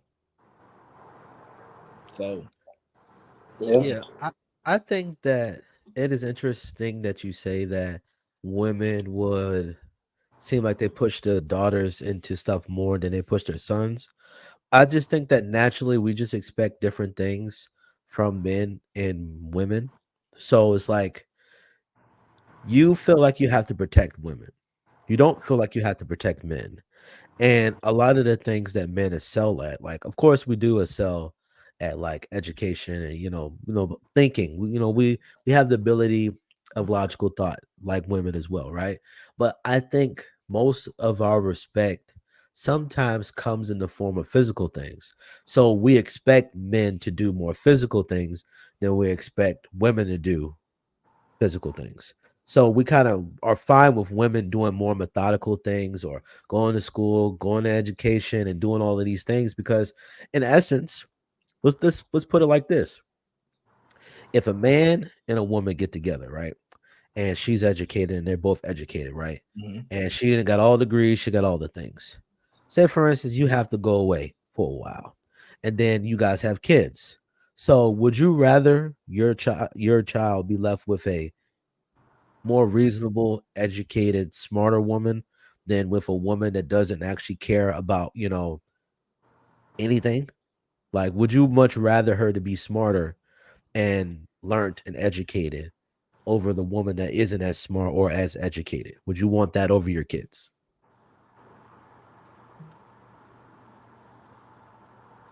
I think most people want the smarter and educated woman more than the non-smart and non-educated woman. Yeah, that's exactly what I want for my daughters. So if we know that at some point, right, that guy is going to be gone, right? Whether he dies or he got to go someplace and he got to be out for hours at a time, right? Mm-hmm. I think it's a weird thing to kind of like quantify and put in a proper perspective, but I'm fine with women continuously teaching other women to be more educated and to be smarter. Mm-hmm. The drawback is that the way that they use and view education and how they use it, I think that's the only drawback to us pushing women into the things that we push women into, or some Right. people push women into. Right. But this, like I say, you know, my daughter's gonna be a different hybrid. You know what I'm saying? It's gonna be. No delusional dad syndrome over here. All y'all think y'all daughter an angel. All y'all think y'all different daughter hybrid. smart. Listen to me, Aaron. Listen to me. Listen to me. The delusion is, man. Look, check it out. Wow. Because look, I want you to be able to get your money, go get an education, do what you have to do for yourself. You know what I'm saying? Have dreams. You're still a human being. But that don't have nothing to do with your love life. That don't have nothing to do with you not being able to find a nice gentleman out here that can actually be on the same page as you and y'all grow together. That's the difference. You get what I'm saying? Y'all not trying to prepare y'all daughter to go. Oh yeah, we wise over here, bro. Y'all not listen. You might say that, sir. We wives and we husbands. All right, here we go. The example start with the mother and the father. We are wives and husbands over here. That's what we do. I'm so sick of these delusional dads. Go ahead. You know, you gotta want the best for your child. You know what? I know better than to fight with delusional dads. I know better. Don't do me like that. SB, what's up with it, man? Come save me, please, now. I got to catch up to the show because I wanted to come on earlier, but I got all these women over here at this house, and they started being loud, so I couldn't hear for like a good 10, 20 minutes. Wait, you ain't no boy, Dad? Man, I only got one son, and he ran away as soon as he came from all these goddamn women. Even my dog is a goddamn girl. And she's in heat right now, too. My dog got Pampers on. She got her pads on. It be Just rough too sometimes. much. I know, man. Yeah, don't see y'all out here just making women. Jesus cry Christ. right now, man. But at the same time, Aaron, that's probably why I'm so good with women. Is because I understand, because I raised those crazy individuals. They are unbalanced creatures, and I raised them. So therefore, when women are acting up and bucking up, I know they just hungry. That's all it is. Fair point. Fair point. You feel me? No, because I understand that, right? I don't. That obviously you still have to have the abilities to make assessments, adjustments, things like that. Because you could just be a dummy, right? You could have kids and be a dummy, right? But obviously, I know that's not the case with you. So I understand that they help give insight in your experience and navigation. I'm just saying, still, most men are not walking around like, yeah, I'm giving my daughter to that guy, or I'm giving my daughter. But they will say, if they son see a woman, and let's just say he's 4 and he's staring at her chest, they're not going to correct him. They're not going to tell him, hey, don't be staring at her. They're not going to correct him because they think that's normal excitement. We do corrections and protections to women, and with the boys, we like, you got to grow up. What we're learning now is these children are not the same as we were. They're not. And absolutely not. We could try to beat it out of them or yell and scream at them that they're less than. It ain't working. There's going to have to be an adjustment, or people going to have to give up on actual children. But that's for another show. I don't want to get too in depth into the impacts of the gender war, how it's seeping into parenthood. So the problem is, Aaron, is that you hit it, and it's been a problem. The gender war started a long time ago when people been preaching to women to go get education, higher education, and just telling young men, oh, boys going to be boys. They never gave them that baton to say, you got to go and carry this family tree, by getting higher education, go get your master's degree. They just tell young boys, go be athletes, go get some money. Whether it's construction, they don't give a fuck how they go get it. Get some money, go be a boy, and pop up as many women as you can walking down the street. And that's why they don't correct them when they look at titties. They're like, oh, he just hungry. Nah, you got to correct that. And I wanted to push back, but I know that's only like how you said earlier. That's probably me and my point of view. Yes, I'll push back on my son. Like, no, you can't be moving that way because I want you to be using your mind.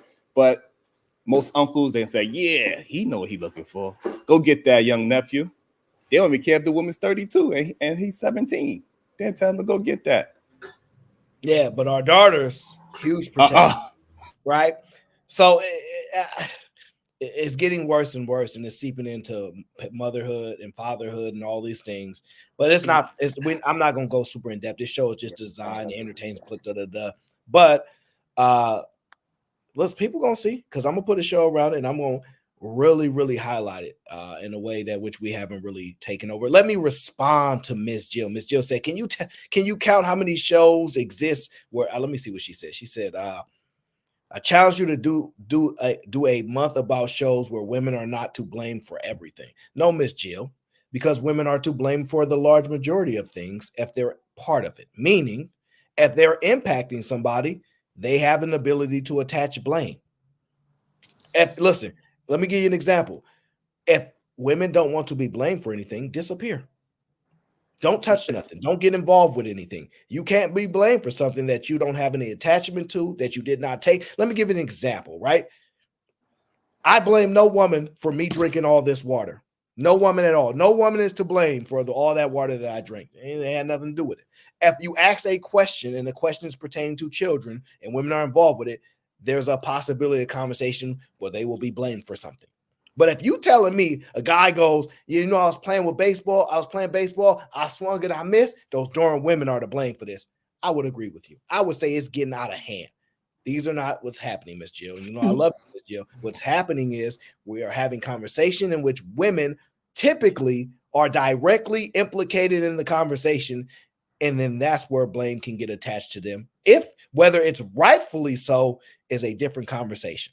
If you ask me differently, then that's different. Go ahead. Well, if it's a woman walking past that park, that's why he missed. Yeah. The and what's crazy? We all agree that that's a possibility too. As crazy as that sounds, all right? But what did we blame women for? We sit there and said, even when we talked about the first topic, or one of the first topics, where we was like, women always in a way, right? Part of the reason why women are in a way is because of how we operate. We make it so that they don't have to be on guard because we on guard, right? Mm-hmm.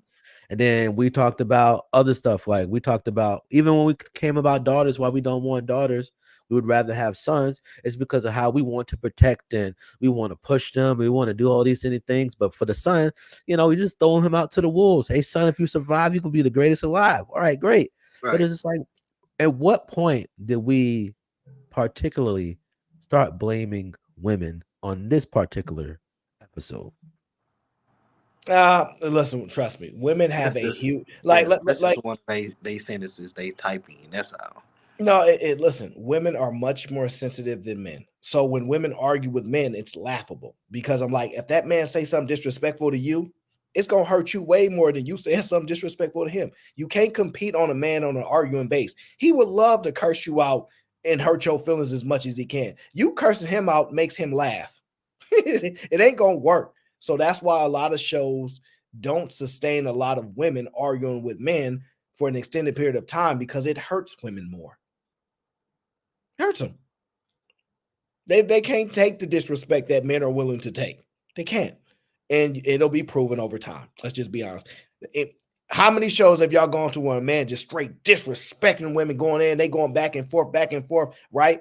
And it's sustainable. Women don't say, I'm tired of arguing with the men, I don't want to do it no more, because y'all so.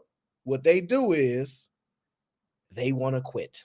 I ain't gonna talk to no more men. They ain't on my panels no more. I'm tired. That's what they're gonna say. You know what the men gonna say? Come on up here if you want to get this work. So that's what, it's just not sustainable. And y'all gonna watch it play out. Okay.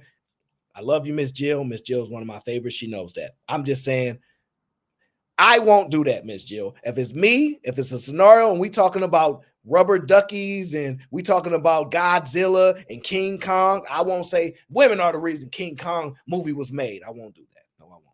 Absolutely not. Absolutely not. But the men might do it, and it's their entertainment. Let the man just be entertained, okay?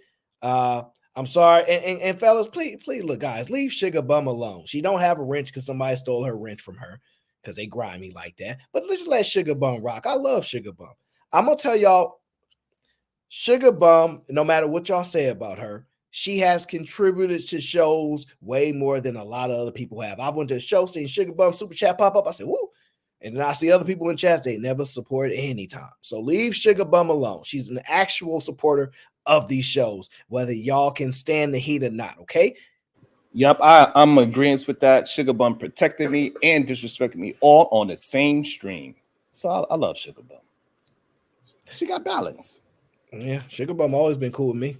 I don't mind her laughing at me, making comedy with me and enjoying a joke or laugh with me. I can laugh at myself because I was laughed at anyway. So I'm used to it. Let me run through this video. It's Sunday, December 24th, okay? The day before Christmas, okay? Now, this lovely young lady has a mustard yellow, okay? Kazi's here. Hey, Kazi. A mustard yellow-ish type of hoodie. I'm kind of jealous. I want one of those now. I know y'all think y'all jealous. Well, hold on. Me and Cheeky might have to go do a paternity test because I'm confused. Oh Lord. But here's the problem though. Even if y'all get the test, blood don't matter because you ain't claimed. He been claiming. You know what I'm saying? She loyal. She loyal. You smart. You loyal. It's different. Okay, now let's get back to the show. Mustard sweatshirt woman. She has something to say. I have no idea, but let's play the video. Throwaways.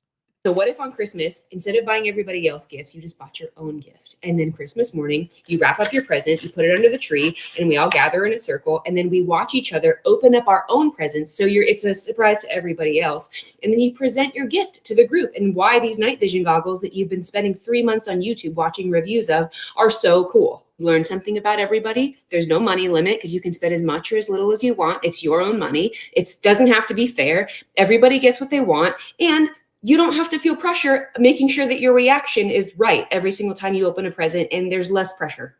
There's less pressure. And I feel like it'd be cheaper. Let me know. So what if... Thoughts, gentlemen, thoughts. I think So that is is she a saying- very masculine woman. That's number one. Ain't no woman talking about she want no goddamn night vision goggles. Unless she trying to spy on her man at nighttime. Because she hiding in the damn bushes. Said, where the hell you going? I know you ain't going to get no damn cookies. It could happen. Can you play the video again? I'm not sure I fully understood. Is she saying that you buy your own gifts, somebody else opens it up, and then they give it back to you? No, I'm gonna play it again. I do not think that's no. She's saying that everybody buy their own gifts and you open it up in front of everybody and present it to everybody, so everybody still would be surprised, and then you explain why you bought yourself that gift. So therefore, she bought her night vision goggles to spy on her man because somebody said give Sugar Bum back her wrench. Nice. Jesus Christ. Yeah, let me play it back again so you actually can hear it. Hold on. Let me pull it up. So what if on Christmas, instead of buying everybody else gifts, you just bought your own gift? And then Christmas morning, you wrap up your present, you put it under the tree, and we all gather in a circle, and then we watch each other open up our own presents. So it's a surprise to everybody else. And then you present your gift to the group and why these night vision goggles that you've been spending 3 months on YouTube watching reviews of are so cool. Learn something about everybody. There's no money limit because you can spend as much or as little as you want. It's your own money. It doesn't have to be fair. Everybody gets what they want. And you don't have to feel pressure making sure that your reaction is right every single time you open a present, and there's less pressure. There's less pressure. And I feel like it'd be cheaper. Let me know. So what if on Christmas, instead of... I like it. I like it. It's simple. You know, if you want to get up in arms about what I spent money on for me, I mean, guess what? It's for me. It's not for you. You know, so I I'm fine with this. I mean, I don't care for Christmas or any holiday for that matter. But like, listen, like this sounds like a really effective solution to not only make you feel better and also make other people feel better. And also, you get to learn more about people that you claim that you care about. So this is a green flag. I like it. Yeah, absolutely not. Because Christmas is about giving, not giving your goddamn self. Absolutely not. No, you're supposed to be thoughtful and think of the other person that you love. And so you so thoughtful, you've been paying attention to their every needs and they wants, and that you was able to pick out a gift and they just surprise. You bought them the very gift that they want. You wrong too. Christmas is about either man Williams. Yeah, it's all about me. Trash. It's all about me. Yeah. Matter of fact, come on, put me on the big screen. Here this guy go. He don't even know how to put himself on the big screen. Here you go. Let me help you. Yeah, there we go, Aaron. Woo! It's all about E. It's all about E. Woo! I think you took an E. That's what you did. You took one. No, I'm joking. Are y'all gonna respond to the video? I'm sick of y'all. Play the video again. They weren't paying attention. Play it again. I ain't heard it. Wait. Harrison is one of the best listeners. Harrison, you tell him. Well, essentially, I had Sharon explain it to me first, and then we watched it. But long story short, this lady believes that instead of, she didn't say that we gonna play the video for Eat a Man because Eat a Man show Thursday, the final show, Eat a Man Williams Thursday will be here soon. So we gonna let him shine to the top until that show come up, and then that's where we all throw eggs in. Okay, all right. Look, let's replay the video. Okay.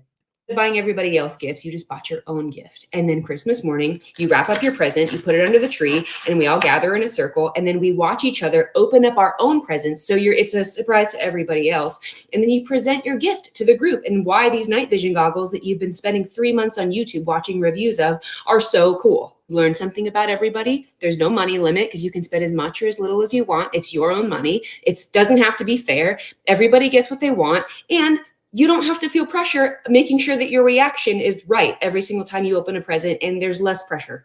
And I feel like it'd be cheaper. Let me know. So I think she's wrong.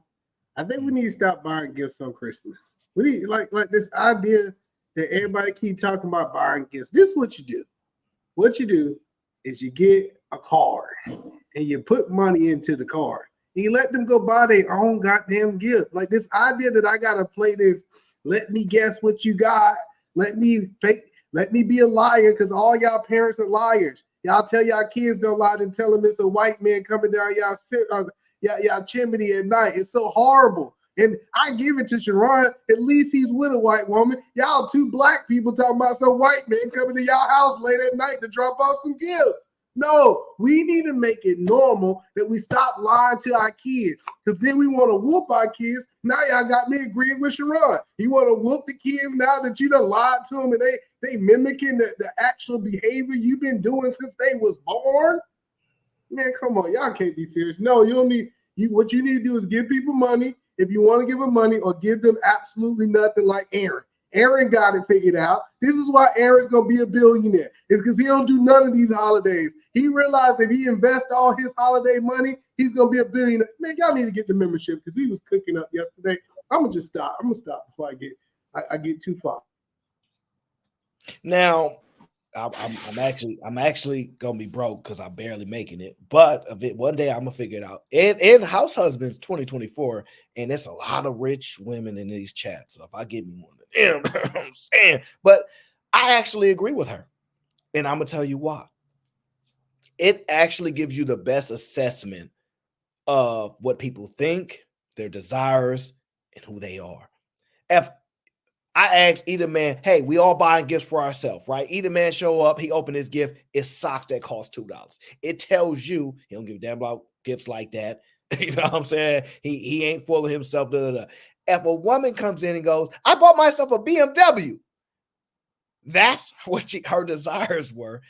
That's what she ultimately wants. You see what I'm saying? Like it actually reveals something No, it doesn't. No, it doesn't. Ayo, listen. You just said she bought herself a BMW. Yeah. If she want a BMW, we can't judge her. Like, do what we want these women to be Honda people. We want them to be. We want them to be. No, listen. What I'm saying is, buying yourself. This is what I believe. Buying your own gift is a way for you to be arrogant. That's all. It's just like, let's see who's the most arrogant in the group. It accomplished nothing. You going out and buying yourself a gift does not accomplish anything, and it definitely don't teach your kids anything. This ain't about teaching, and this ain't about accomplishing. What she said was, you buy your own gift. You explain why you got the gift. You share it, and you say, I got this gift because I like da-da-da-da. Next person explain why they got their gift and what their desires are. They choose how much it costs and all the things. That's what she said. So if either man show up with a Lambo, he go, yeah, I bought myself a Lambo because I like Lamborghinis. And I think the reason why I got it is because da-da-da-da, then we gonna learn, dang, so this is what he would do on da-da-da. But nobody cares, Aaron. See, that's the point that I'm saying. If either man Williams show up to a Christmas party, it's Sharon there, and I got a Lambo, Sharon gonna say, who gives a fuck? Good job, either man, that you went to go buy yourself a Lambo. I'm telling you, like, people don't care. Like, we think that people care that much. Even your family don't care about you buying yourself. The only reason that's fair, but I want to talk about a Christmas party. But you throw a lot of parties, you know what I'm saying? But did you go to that Hollywood party with Pete? So you throw a lot of parties. I'm not a partier. So I took it as her family or whatever the case was, they was there and they all bought their own gifts. But you're right, because it kind of wouldn't make sense because kids probably can't afford their own gifts. So it kind of makes sense if it's more party-ish type of atmosphere. But either way, still, I kind of think it's interesting. So last night, the reason I'm saying is last night, because I do believe in celebrating the season. So last night, you know, we came together, we had a game night, we had prizes for people to win. Like, we made it more into, hey, it's about us spending time together. We was pieing each other in the face, you know, like that's what I think that we need to get away from. We need to get away from what did you buy? I agree with this. I agree with the time part, because look, I believe the most value people ever can bring is their time and their presence. Like, not bring a present, their presence, being actually there with you, being able to communicate, being able to effectively have that environment is more important than any gift somebody can give you. But some people haven't got to that stage of their life. They prefer something as opposed to the value of people. I value people differently, right? Now, let's be honest. I can't stop my parents. Like, if you got good parents, they're gonna buy gifts. You gonna tell them not to buy stuff, and they're gonna buy it anyways. What you gonna do? Send it back? You got so your kids are still grandparents. That's their problem. They always trying to spoil some people. They gonna get spoiled by somebody, especially if your parents got money, right? So, but what I want to do is I'm trying to create a new culture where it's not about the gift. What about it's about the game night, winning, competing? I'm with that. I think we should teach. The one thing I saw is I never knew that my best friend's kids was as competitive as they was. I said, that's a future millionaire. Like, they was about to get it. They was about to be surprised in there if they didn't win that $20. So at the end of the day, everybody won some money. Everybody went to go buy their own gift. And guess what? Everybody was happy. That's just my opinion. And not only that, what about the people that can't afford the gift that they want to buy they goddamn selves? Because they just don't got it. And now they're going to be resenting you because you was able to buy yourself some iPods 2s and you only got the. You don't need to be friends with nobody. You don't need to be friends with nobody that got a resentment for you like that. Get away from me. And listen, you cannot choose your family member. Yes, I can. I absolutely can choose my family members. See, but it's such an unfair advantage because my kids got jobs. They work for me. You can be a relative, but you ain't gonna be no family of mine. Oh, okay. That's what you're saying. I got you what you're saying. But what I'm saying is, this is the point I'm saying is, what if my kids, they've been working all year, they got enough money to buy them some real nice. Matter of fact, my kids just bought themselves 2000 was the 15 iPhones, right? Cool. I ain't even got one of those iPhones. Okay, but imagine they show up. Imagine they show up saying, "Ooh, I got an iPhone." What your parents got you? Oh, your parents got you. Get beat up. Some socks. No, I don't know about that. Yeah, pretty much. Yeah, that's what's gonna I think they happen. might get stumped out by the other kids. I don't know, but listen, They, let me tell you. well, they at least gonna attempt to. Whether they win or not, I don't know. But they at least gonna get the Listen, attempt I'm of an telling you, ass whooping. Brooklyn in the house. I'll just let y'all know. Y'all better, if you bring your kids, you better not bring one. Some of y'all dudes that say y'all want one child. Trust me, All we right, had Karate them all man, for a stay on reason. task. Okay, stay on task, Karate man. Yeah, I have no problem with people being jealous of you buying. You brought your gift for you. Now, granted, she didn't say that you couldn't buy a gift for nobody else. And obviously, kids ain't got money to buy their gift, right? So you're gonna buy them a gift. Doesn't matter. The reality is that this is a reasonable thing to do so that you can learn something different about your people. Now, the reality is, and the truth is, I agree with either man. People don't care about people like that. So I can agree to that, but that doesn't mean that it isn't a very interesting idea because, say for instance, you could set a price limit. Hey, everybody, we're gonna buy a gift for ourselves that costs $15, and we're gonna try to be as creative or whatnot, and we're gonna vote on what would be the best gift. And then after you vote on that best gift, they get this deal. They get this gift or whatnot, or they get this other thing. Or you just say, hey, listen, let's just slow down a little bit. Let's be a little bit more creative and thoughtful and caring and da da da. Like, listen, that's what the holiday is supposed to be for. So so if you're around a whole bunch of people that don't care nothing about you, what you like, what you want to do, y'all around the wrong people.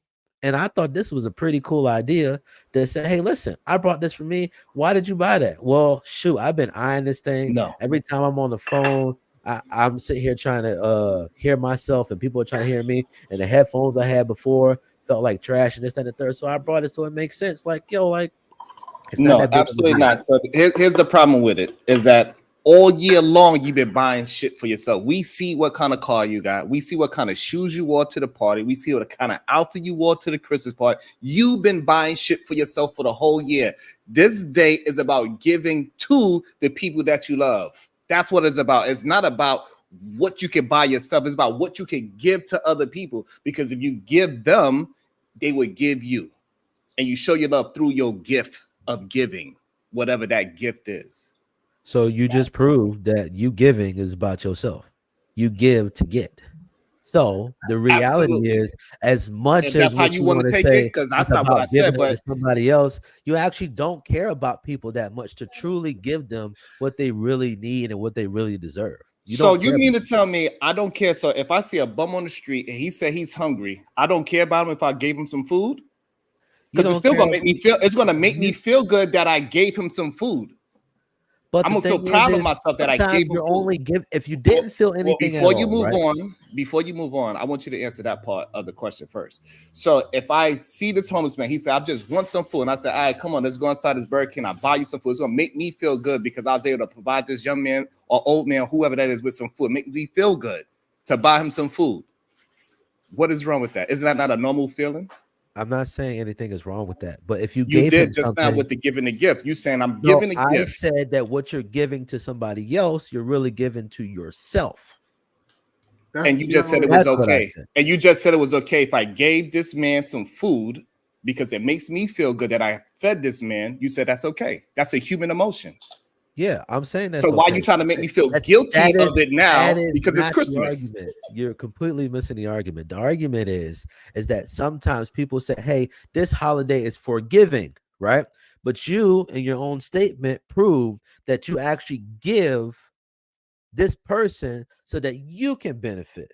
So really what you're giving to them, you're really giving to yourself. Now, granted, so you might HD, care, you might like, you might do all this other good stuff, but in reality, a lot of people give stuff to people so that they can feel good. Oh, I feel great. You know, I'm a good dad. I'm a good man. Look at what I gave these people. Look at So what I done. Look at all the people that I took care of. I did I got you, right? HD. So therefore, what you gave to these You just people, want to be you right really so gave to bad yourself. that you're not even hearing yourself. Yeah, I hold am on, hearing hold on. myself. HD, the reason that I disagree, yes, there's people out there like what you're saying, but I can have good intentions to give something to my child. And matter of fact, this happened to my child. She got there jumping up and down. She got so excited, and I felt good because of her reaction. how she was reacting to receiving something. So this idea that I'm doing it for the reaction, I didn't even know the reaction was going to happen, to be honest. I thought she was going to go play with the box like everybody else kid and not even notice the gift that I actually gave her, because I heard that stereotype that, oh, kids are just happy with the box. No, my kids happy with the gift. They like to give actual gift. So I get what you said, but it's not that we're trying to get something. We just receive something for our good works. Did that make a difference in your argument, HD? No, it didn't. Because here's the thing. You Could just you talking. give that gift to that child and just walk away without hearing a response, without hearing anything? Why If would I they do use that? That's gift, disrespectful. Why would I give her Exactly. something and just walk away? What do you mean? Hey, here, I wanted you to have this. Thank you for your time. And then you give it to them and you walk away. You know what this reminds me of? This reminds You know me why of you the don't do that? conversation that we Because you have care. about You get something out of giving this person something. they want everybody that's giving to be poor. They don't want them to have no good reactions. They don't want them to be wealthy. They just want, as long as you give, you can't be a receiver of any kind of kindness from you. You just got to give and not There is accept some truth to anything. that. There is some That's truth to that. craziness. They want you to be able to give people a mansion and then be broke and not to have a bunch of mansions yourself. It's a weird mentality, but I will say Crazy. this. If you get some joy out of helping people that are less fortunate, then in order for you to gain joy, you need less fortunate people. So it's quite because see, but the reason that's incorrect, because it's multiple ways for a person to get joy. That's That not might what just I be said, one though. avenue. That's not what I said, sir. If you Okay. listen to what I said, you wouldn't disagree. If you like to give to less fortunate people, then you, and it gives you joy to do that, then you need less fortunate people to get that joy.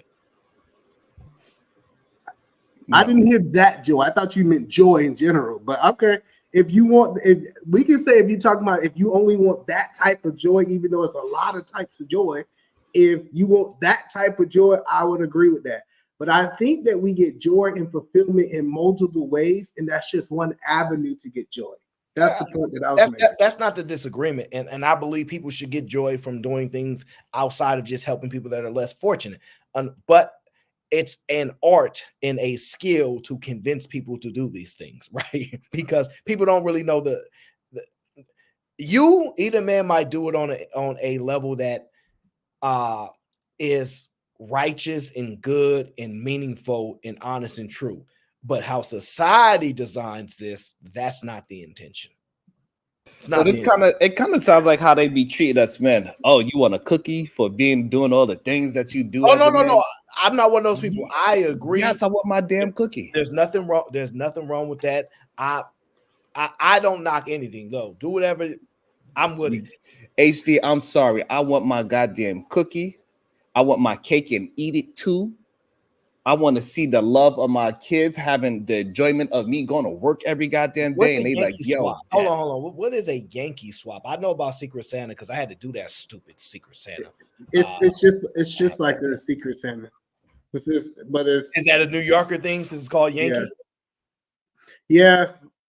But you get this, it's like you can rotate gifts or something like that. It's not like there was a dope show you can steal a gift, maybe, because I heard about stealing gifts. Yeah, like stealing different things. I'm not really for the Secret Santa. He didn't say a San Francisco swap. No, we just get your car and get the gift out your car. We ain't worried about it. No, listen. So hold on. This is what I'm saying is I'm not for Secret Santas because I don't want to Aaron to buy me something I don't want and I got to fake to act like I like it. I don't like that kind of stuff. But I do like, we have a game where you buy the gifts and then you can like rotate, steal, keep type thing until you kind of get the gift you want. Somebody's still gonna end up with the gift they don't want type thing. So yeah, I kind of like that type of idea, but not as a mandatory thing. Like we don't have to do it every year. Just like I really think kids learn more by games, right? I think if we have proven anything, the way that the kids learns the most is by gift. So how can we teach our kids to have great characters by using games? That's just my point that I believe. Yeah. I think we should get rid of all holidays, but that's my opinion. Ricky Williams says it's crazy how you I'm sorry, I didn't say that. It's crazy how you keep the tradition they want alive and relevant. People are full of crap. I don't understand that comment. You understand it? Yeah, I understand that comment. You know, y'all all talk about the white man and how the white man got power every year on the 25th. Y'all be like, let's give this white man all the power that we've been complaining about 364 days a year about the white man. Now we want to give him the power and say that he the one bought all these gifts. Aaron, maybe you could break that. You said that's not what he meant, so let's hear the other side of what he meant. That's one version of it. Now, see, you was making it sound like you a victim. Nothing about that man is a victim. What he was saying was people keep aligning with so-called tradition, right? It was traditional to have a picnic, and if people know the origin behind picnics, we really shouldn't be involved with this type of stuff. Thanksgiving, etc. You can go into details about a lot of these traditions. It don't necessarily. Yeah. You know the history about that stuff, right? However, right, that's the history of it. That's not the tradition that we keep in. We do not go every Thanksgiving. We are not putting out massacres. Yes. Every time somebody go to a picnic, they are not going to bid on other human beings. They're going to eat and enjoy their family time. So it's transformed. That's how come they changed the name to picnic, because before it was a longer version. Who changed it? Society. Okay. So the tradition is not being kept at all. No, the tradition is not being kept. Valentine's Day is not about murdering people. It's about love now. Nah. So the tradition's absolutely changed. Listen, the word might be the same. It may have changed in the way that we interact with it, but that doesn't mean that what it originally stemmed from carries some weight to it. Like, that's another reason why I don't really. The word bad in our language means good. No, the word bad means bad. We just like to use it in a different way. But especially us black people, we're very creative. You give us everything under the sun that you would consider as trash, and we would turn that same trash and we will make massive bread out of it, right? That's just the way that a lot of black people are designed. But the reality is the definition of bad is bad. But we also now have changed it. Oh, that is a bad girl right there. And we can ascribe different meanings, but the reality is that the word bad is still not good. What do gay means to you? What is gay? Yes. Gay either means happy or he like other. Is somebody? No, it only means happy. It only means happy. But we transformed the word, so now people do not associate that word with being happy. Let's not act like society doesn't change the meanings and definitions of words. It doesn't matter what it originated from.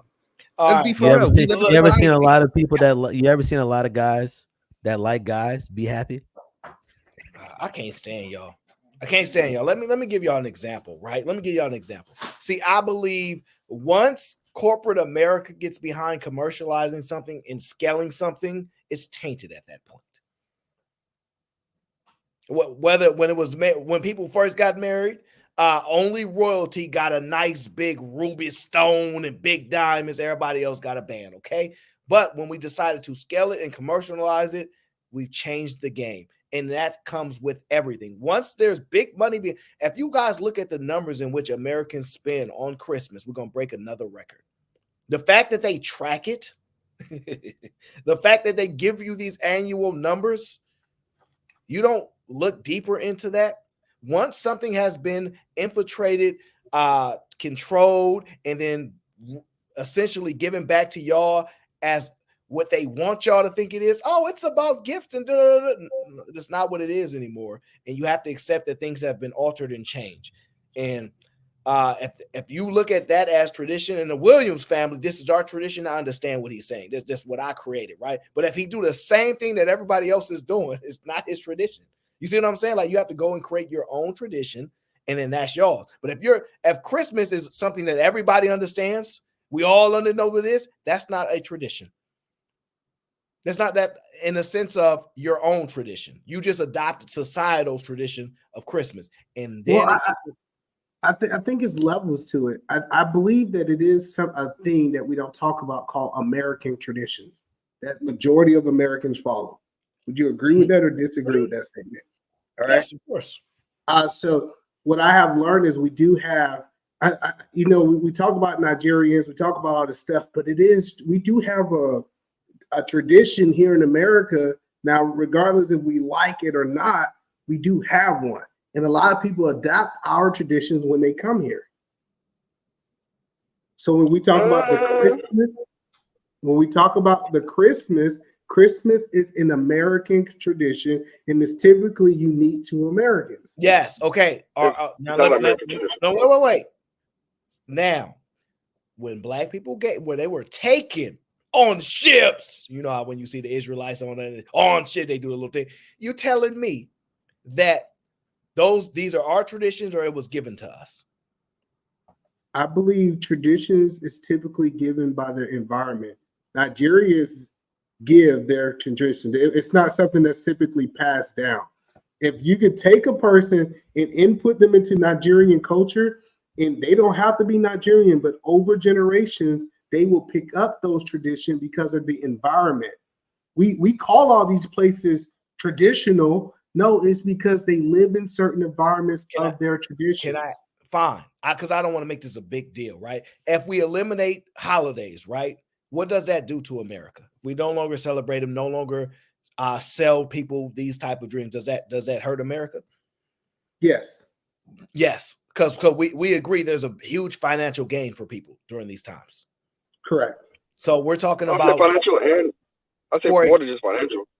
It's more than just financial. Well, go ahead, because I know you just got here.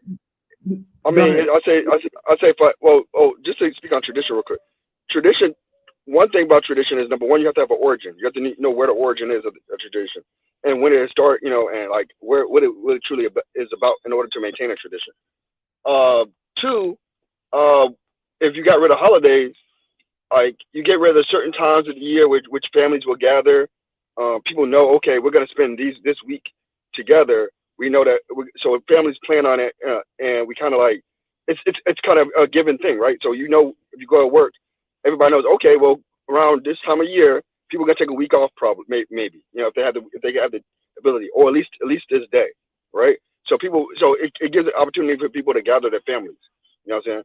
So, and it also gives people, and other holidays give people an opportunity to express maybe their traditions of wherever they're from, right? So you got also like I think in September, they're like I don't want to say those people's names, but they have their holiday. They have like a couple of their holidays in September, right? And then you have like Juneteenth people, celebrate. You have 4th of July people celebrate. You have different, St. Patrick's Day. You have things that people, not only is it financial, yes, but it's like it gives people like some level of excitement to participate in. No, the reason we have these holidays is to be able to motivate people to stay slaves. I need to not because look, think about it like this. If we didn't have these holidays, y'all gonna have to work. And y'all, you know, a lot of black folks don't like working like that. So hello, all these holidays that you get off, these 4-day weekends, these times that you get the chance to be off, now you upset because you gotta work a regular week without getting your little holiday time with your family. And now you talk about the job is the reason you can't spend time with your family. No, the traditions actually goes into our culture. A lot of people don't want to go to work. They like these times off. They like the slowdown of the season. So it's certain parts of Christmas we want to keep, and it's certain parts of Christmas we want to get rid of. And that's the point. Yeah, but you said some people it's a slow down, some people it's a speed up, right? So if I have some businesses, they thrive during Christmas. If you don't have Christmas, their business is gonna crash the rest of the year. The only time they make money is this time of the year. That's it. Name a company you think gift wrapping, restaurants, Seeds candies in particular, toys. This is when they make the money. Chocolate. Hold on, so y'all think that they only sell chocolate this time of year? No. If you look, let me explain, right? Because Warren Buffett has already expressed this, right? It's a losing business. They losing money all the way until they get around this time. For some strange reason, this is when they make the money. Well, that's why they call it Black Friday. I get what you're saying, but what we're doing is we're taking all the profits all the money that they was making throughout the rest of the year, and we trying to highlight the end of the year like it's special. No, if they only had the end of the year and they didn't have the rest of the year, you know what they would be? A failing business. They just got to the black, which is why we call it Black Friday. They just got profitable, and everything past this point is gravy. Is what we call in the business world. No, there's some businesses that literally throughout the rest of the year, it's called seasonal businesses. There's some businesses that literally right now, this month, December is the only time they're gonna be in the red, in the black. The rest of the year is in the red. That's it. You didn't hear the whole point, right? If they only was open, like it's seasonal business that do this, but majority of businesses can't just open from November to December. Do y'all agree with that, or y'all disagree with that? Agree. That's how come. That's what we are talking about, because that's why they got to keep it open throughout the whole year, and throughout the whole year they ain't making no money until again it comes to the end of the year, and then now all of a sudden we got money. Well, no, that's what I'm saying is they are making money. They're making money. They're making money. It's just not. See, in business, it's a different type of money we make, right?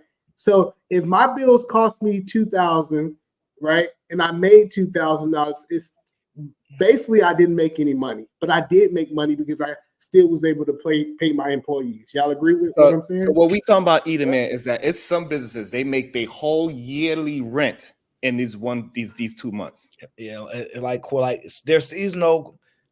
Basically, he's just saying the season. And so if they don't have these productive 2 months, the rest of the year is not going to survive. Yeah, because they have a product in which their consumers buy it for this particular reason, occasion, etc., and they sell a lot of units there for that reason. So give me an example, because I promise you, give me an example of a company. Gift wrapping. I give you gift wrapping, okay? We can say that's the business. Let's just say any business that's seasonal. Like, you don't need me to Google seasonal businesses. Like, any damn business that's seasonal. The one that says holiday. What's it called? It's called.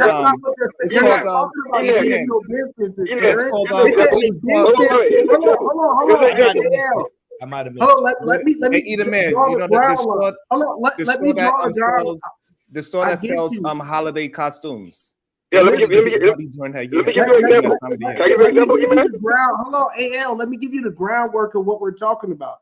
What they're saying is a business open for 12 months, and they're only making money to 12 months, not a seasonal job. I agree with the company is open for the 2 months, but who is open for 12 months and they ain't making no money throughout the whole year, and they decide that they're gonna open up right at the end of the year? Okay. So what I'm saying is this: that so a lot of places they have spots in malls where they know they need that prime spot, and if they let it go, they are not going to have it. So they gotta pay the rent for those other months, so they can just be prepared, so they can make all their money through those last 2 months. So places that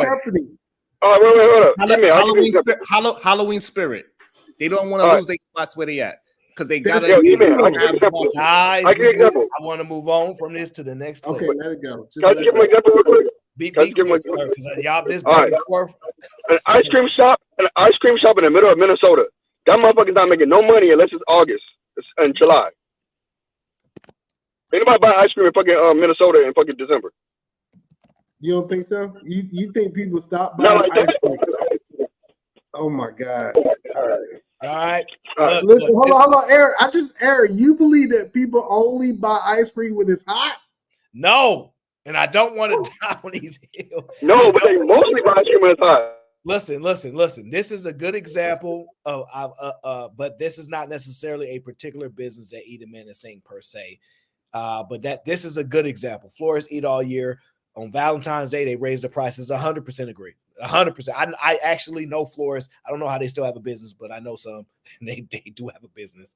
But I don't want to get caught up on this. I'm just saying, but that's a bad business model. If you're a florist and you're not doing weddings, if you are not finding other times to we're make not money, talking about what's bad or good. We're talking about what is. Yes, and we didn't have to give. I We don't- didn't. No, I no, don't know E, any- gotta let it go. We didn't have to Let give a it good go. business model. We didn't have to give a good. No, if your business model is I sell the most of my stuff on Valentine's Day because you're ill-equipped to really run this type of business effectively, that was not the argument. We're moving on. I got it, but are you trying to tell me, David, like these ice cream places only make money on the summertime? I just can't believe it. No, Go ahead. I'm talking about Minnesota. Go ahead. You know what? It's Ice cream in Sunday. February in Minnesota.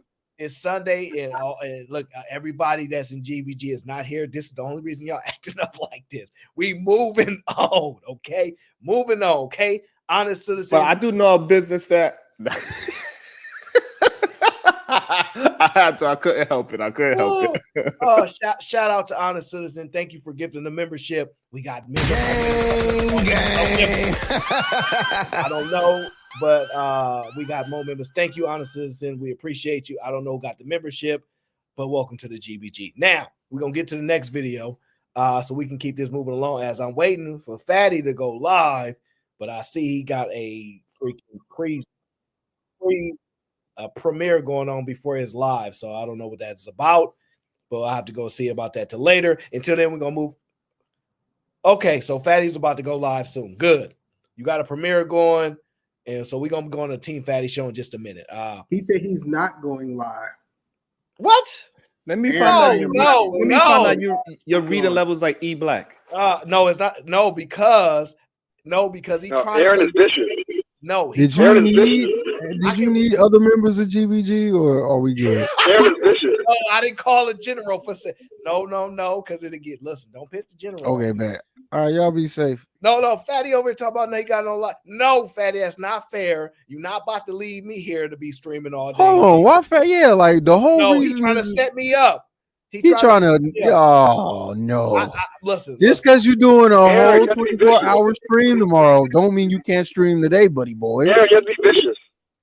No. You have to be vicious like E Black. Hey, look, y'all don't know. Listen. Look, the orange hoodie only come out when it's that time, but it's not that time. But listen, I'll tell y'all this. Next year, it might be a lot more orange hoodie appearances. I tell you that. No, Fatty think he's slick. He's trying to dump all this streaming off on me today. I ain't feeling that at all.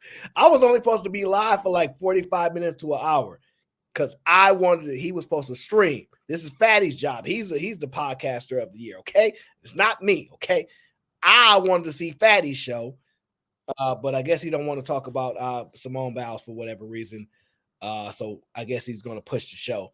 But no, I'm not going to be here all day. Nope, that's a setup. I ain't falling for it, okay? We moving on to the next clip. Gentleman says, I love my baby mama. I never let it go. Okay, let's play the clip. If you are the mother of a nigga child, I don't think you should have another man at your house. At my house, and you pay bills in my house? I mean, I help you. When I need help. Right. But I can't have a nigga at my house. Because I feel like he can do it. It's a shortcut. Why you calling me? He right Why there. I can't get help from both of y'all? Because you my baby daddy. That's really kind of like that's soft taxing and finessing though. I got and that's unfair to the mother of my child who I'm with now. How? That's not right. Why? That's extra shit. Okay, your baby mama, right? Right. What exactly are you doing for her household? Whatever she need me to do. If she needs some like help, lights, groceries, whatever she help need with. from If she me, need the help. baby daddy, I need I'm short $150. I need $25. Zelle me this. Whatever. I never say no. I always give it to her. So because you do that, she can't have a nigga at the house? No, it's just not right. He should be providing a shelter for you. You should go to his house. If you are the mother of a nigga.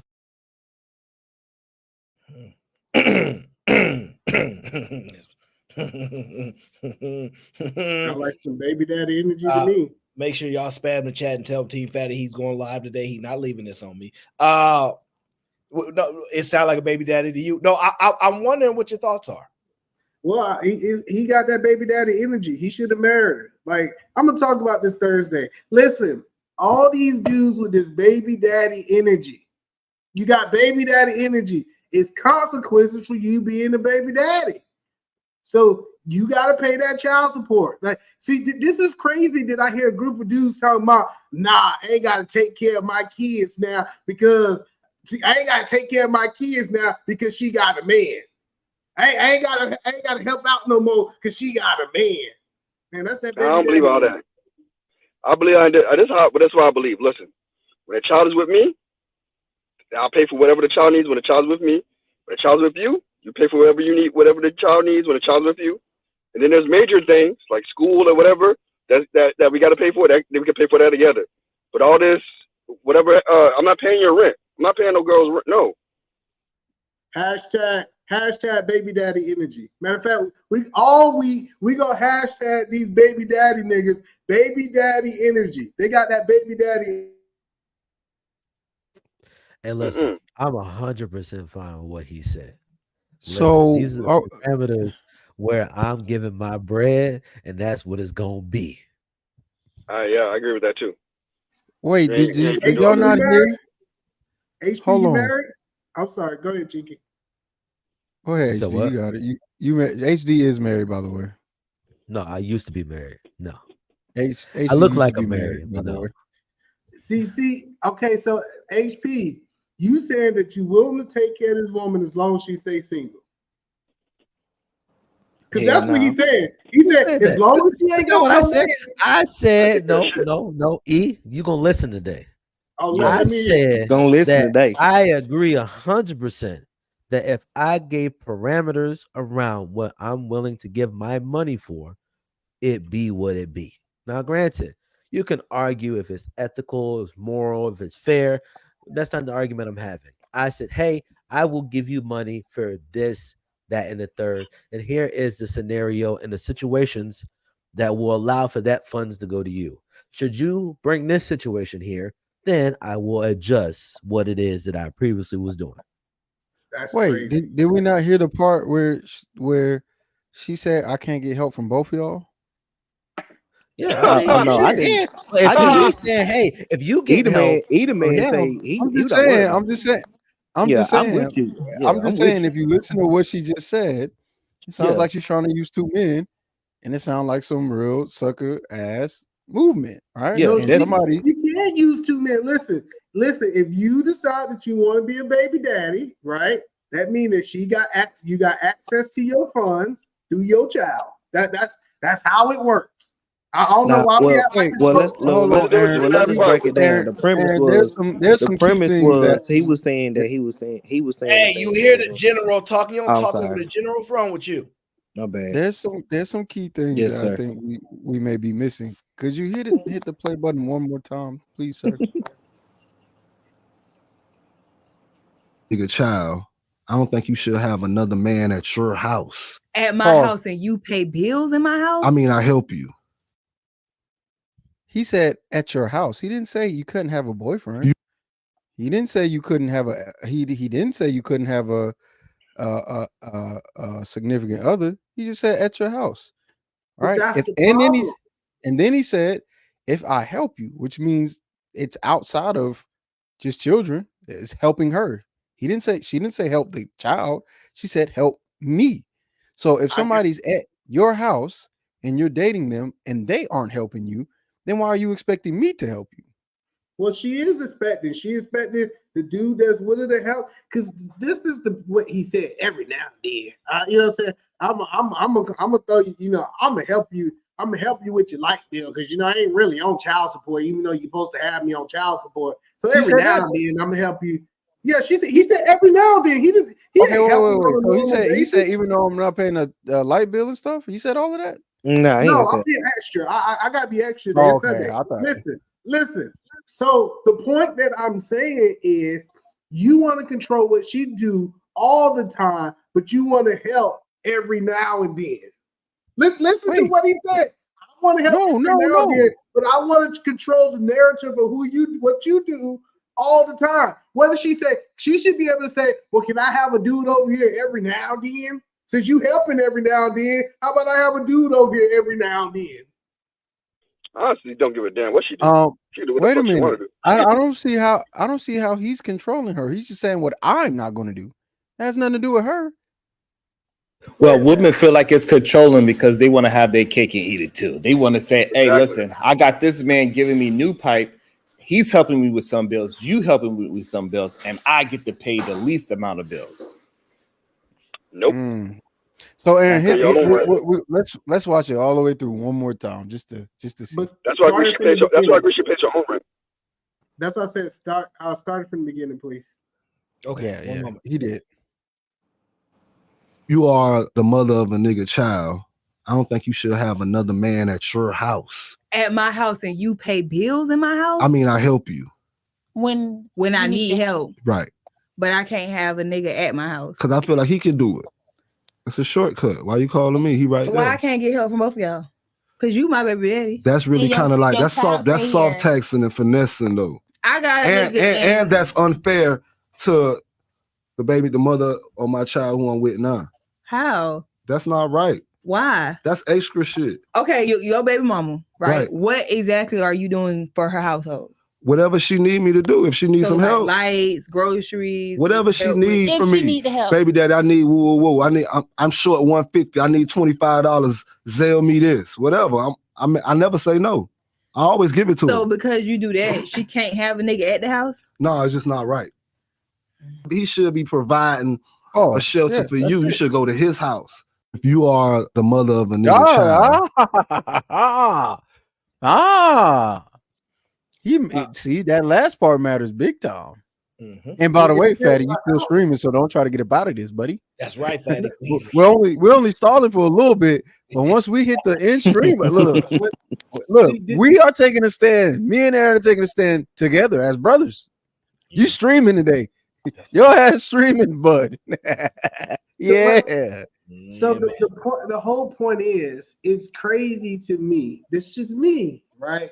That dudes be trying to, like, y'all ever heard that song "Baby Mama Love"? Baby Mama Love, don't want to be with you, but can't stand to see you with nobody else. I want you straight to myself. Y'all ain't never heard No, sir. You didn't say that. Never. No. I have never heard that. It has never been played. It has never been played in my car. See, look, Eda man, you gotta understand. See, this the thing, Eda man. I really don't care about what go on with the baby mama and stuff, bro. But if you paying bills, because clearly he's talking about paying rent and things like that. I'm sure he ain't gonna want no other man in no household where he paying rent at. That just don't make sense. It's gonna be vice versa either way. The woman wouldn't even do that. You get what I'm saying? Plus, Eda man, most likely, if that man is helping with the bills, he's dipping and dabbing inside that sauce too. Yes, sir. He dipping in that thing too. That's what it is. See, what it is he don't want nobody else to mess up his convenient. No, you're no. It's the bills. It's the bills. Wait, I heard all y'all speak. It's my turn. Okay, this man in the video is 100% correct. 100% correct, right? And Eda man sneaking off because he know he gonna get toasted right now. But let me tell you. Let me tell you why he's correct. Go ahead. We played this video. I played a video from a girl the other day, a few shows ago, where she had a car problem, whatever, and she had to go ask her daddy for money. I played the video. The daddy said, "You got a boyfriend? He driving your car? He's supposed to be taking care of that." And all the women was like, "That's right. That is true. Yeah. You got a man around." Yeah. Everybody was like agreeing. They ain't your dad job. What you got that man around for? If he in your car, he driving, he need to take care of that. If I am helping you out, that's because ain't no other man there to support you. You ain't got nobody else to do it. Once a man that you messing with a man and he takes over those duties, that's what it is now. It's a fact. That's what it is now. It's no longer my obligation to support you. And to that degree, it no longer exists because I'm taking resources out of the home of the woman I'm dealing with. When I'm telling her, look, she ain't got nobody else right now. You know, I got to look out for her. That's my baby mama. Whoa. You're right. She ain't got no other man. I can tell that story. But me taking care of my girl, taking resources, and then paying why she got to do, unacceptable. Unacceptable. I heard y'all, and I know all y'all agree with Aaron, so let me respond. So what I'm saying is, you guys are 100% right if he's paying child support. But don't try to argument to that. See, I'll let Aaron get the hooping and hollering. He called me back because I was gone, and now I'm just trying to make my point. Give me 30 seconds? God, Your point is trash. He the man going crazy. Nigga, Go like, ahead. listen, like I was saying, is if he's already helping her with child support, cool. But if he's one of these baby daddies that's every now and then nigga, right? These every now and then niggas, she got to call, she got to ask to get the money when she need to get it. That is what I'm saying is if that's the relationship and he don't want to be on child support, when she called, regardless of what she doing in her life, he need to go ahead and help her out, or he need to go down there and get put on some child support like the rest of the baby daddy. I don't see why it's so hard. Nope. I got 10 more seconds, Aaron. I don't see why it's so hard for people just to understand that if you choose to be a baby daddy, it's certain things come with that baby daddy energy.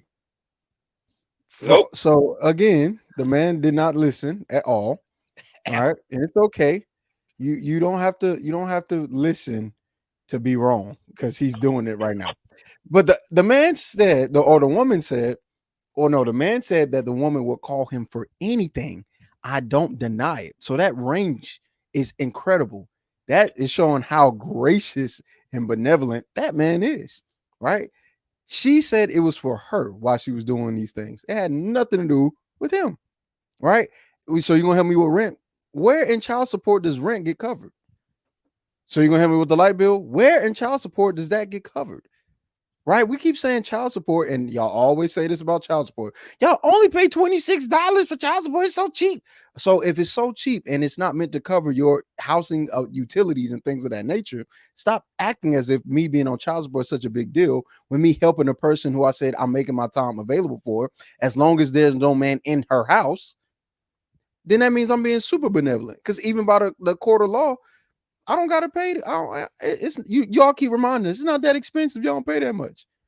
So yeah, I'm not okay. And not only that, don't knock them for the $25. If you gotta ask me for $25, don't be talking about it's just a little. This is a little funky on $25. Oh, now it's funky. It wasn't. Yeah. It wasn't all funky when you needed it. So yeah, you tell her but to go ask the bank. Go ask your cousin. Go ask your daddy. Go ask your friends for that money. Let me ask you a question, right?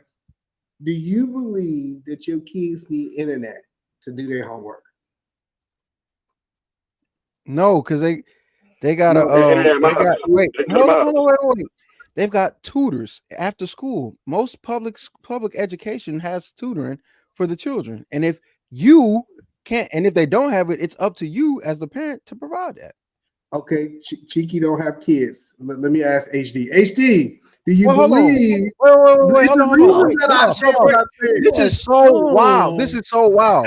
You want to know why? Because even though I may not have kids, I have siblings. See, that's the kids in 2020. See, either man. Here's the problem. When you try to disqualify, you look dumb, not me. Because you don't understand. You don't understand that the circumstances expand beyond just having children. You don't have to have kids. You have to help people that are younger than you, especially at a certain grade level. I got you. It's maybe it's your side of the country. HD, are you saying your kids don't need internet to do their homework? Most of the homework does not need to be online. Now, granted, they have Chromebooks, and you need Wi-Fi for that. Cool. Fantastic. There are certain assignments that you need done online, sure, but majority of their assignments they do not need to be online. Majority. Matter of fact, they actually have see, this is how I know what I'm talking about because I have a little brother, right? They actually, if you can't afford internet, they provide services for your sibling or child at the school, and there's programs for it. Not only that, they give you extra services and tell you where you can go, like the public library. There are things to help for people, for kids, quote unquote kids, who don't have internet access. What was my question? My question was what did you have to pay for internet? I asked one question. Do kids need internet for homework? That's all I asked. I would say man. Okay, cool. They need internet. Yes, they need internet for homework. Kids and homework. Yes. All right, AD, man, we say yes. Okay, now next. That was my point. Is I can ask the question. People think that I'm trying to lead and go somewhere, and then they try to say no just to argue when everybody on this panel agree that you need internet to do homework. No one said no to you. Either man, you got to understand, you are talking to people that actually we have these conversations. We could see what things are leading up to. No, we're not stupid. Hold on, wait. Questioning. We could like, be, come on.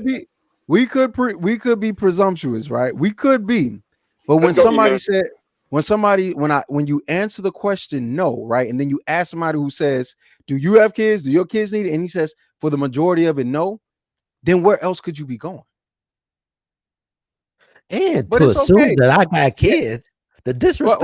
Wait a minute. We could be wrong. He could have a genius IQ 3D, 40, 5D chess move that we just don't know about. We got to stop doubting Either Man. Either Man. So you if right. that was You're true, right, Cheeky, and then he would have corrected it and said, instead of just saying, y'all don't know where we go. No, we know where you was going, and we guessed it correctly, and that's why you just we got to be fair. We don't know where this was going. Honestly, honest to God, he didn't get a chance to explain himself, so he's right. We don't know where it's going. Either Man. Oh, he dipped off. Okay, cool. Hey, all I'm gonna say, that's how my kids argue. They're like, you didn't know I was gonna say that. Okay, so what was you gonna say? Well, I was gonna say that, but you didn't know I was gonna say it because I didn't get a chance to say it. Get the hell out of here. And do I look like I got kids? Because he asked you, oh, Cheeky ain't got no kids to disqualify you.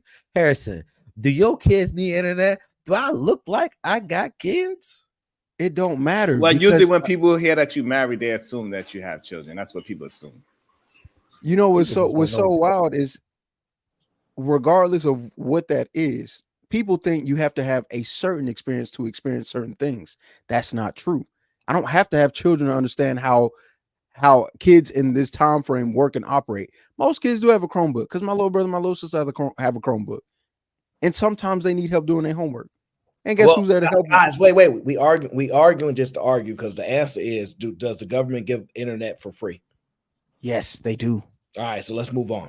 You know, like these are easy debates, and we waste our time with that. He don't want to acknowledge that he was getting stumped on, because that man in the video is right. Now, he don't talk eloquently in any way. You know, he talk a little ghetto-ish, you know what I mean, whatever, right? But he's still right. I speak all those languages. Okay, they forget I talk out the hood. He's right. She trying to finesse, and we know she's trying to finesse. So, I mean, it is what it is. At the end of the day, and I'll give you. I don't even want to talk about that right now. But I think what he said is correct. She's trying to finesse him. That's why she said, "Why can't y'all both help me?" So when we was together, everything was good, taken care of, right? You gonna go get another man that can't do what I did because I'm still doing something? I'm in. All right, let me give you the example. Steve Harvey, right? This ain't about relationship advice, but Steve Harvey had a car and he just loved that dang car, right? And his mom told him, "You ain't gonna get that new car while that piece of junk is in the way." She kept on saying, "All right, y'all remember the story? That piece of junk is in the junk. You ain't getting it. All right, you gonna get that new car." He finally moved that junk out of the way, that beat down car, to make room for the new vehicle. So long as I'm taking care of you, take care of this, and that, I'm in the way of that man being able to do so. So let me not be in the way. So the man is right. Okay, we're not about to debate this. Either man just don't like baby daddies. Okay, like that's what he's trying to tell you. Okay, he got an issue against baby daddies because for lots of reasons. All right, he got a show Thursday about it, I guess, so we'll figure it out. You know what? This is good promo, right? Everybody, let's go watch his show on Thursday on what his big problem is with baby daddies. Even though in the grand scheme of things, he better not play this video if that's what he was planning to do. Because if you play this one, it's gonna look bad. It's going left. It's gonna be bad. It's gonna be very, very bad. Let me see. Where's my next video? How many more videos you got, Aaron? I mean, Fatty set me up. No. That's not what I asked. How many more videos you got? Just a few. Just a couple. Not that. You hear that, Fatty? You got a few more videos to figure it out, buddy. We're not dealing with your ransom. No. He's not gonna get me. He's not gonna get. Oh, there we go. Oh yeah, there he is. Everybody loves this man. Everybody loves this man. Everybody loves this man. Listen up. Listen to the genius at work. A woman is the trophy. She's always been the trophy. The woman is and will always be the prize. Man was never the prize. We had to work hard to get that woman. But y'all lazy now. Y'all just want a woman without the work, and then you want the woman to do all the work. Man, we said that mentality alone is creating generational traumas. We're surrounded by a lot of boys trapped in men's bodies. And then when a man sees a man wanting to provide for his whole family, he gets called a simp. And a beta, I thought alphas provided. I thought alphas took care of the flock by themselves. That's what made them alpha. So now that we're showing alpha and physical form of real masculinity, the beta males, which outnumber us, say, you're a simp, you're a beta. How's that possible? It's backwards, man. You provided for your family, you're a beta. All by yourself, no help.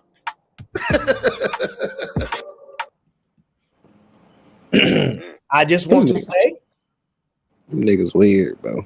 in this video, I actually agree with everything he said. Not everything, because he used the truth. He used the truth to spew his lies at the same time. Most of the things he said. It doesn't have to be everything to the exact thing, but the overall point that he was making, I don't necessarily see. Your word said everything. But I want to say is that that's why I corrected and said not necessarily everything. I was just speaking. I'm not going to battle over it. You know. I think he used the Priscilla handbook. He used the truth, and he threw his lies to be very annoying, I would say. I don't even know what's the proper word that I want to use for it. But most of the things he said, polarizing, I think. Yeah, so I think most of the things he said was absolutely, I'm with you, Aaron. Most of the things he said is true, because whenever somebody is out there providing everything for their family, somehow they be called the simp, which is kind of crazy to me.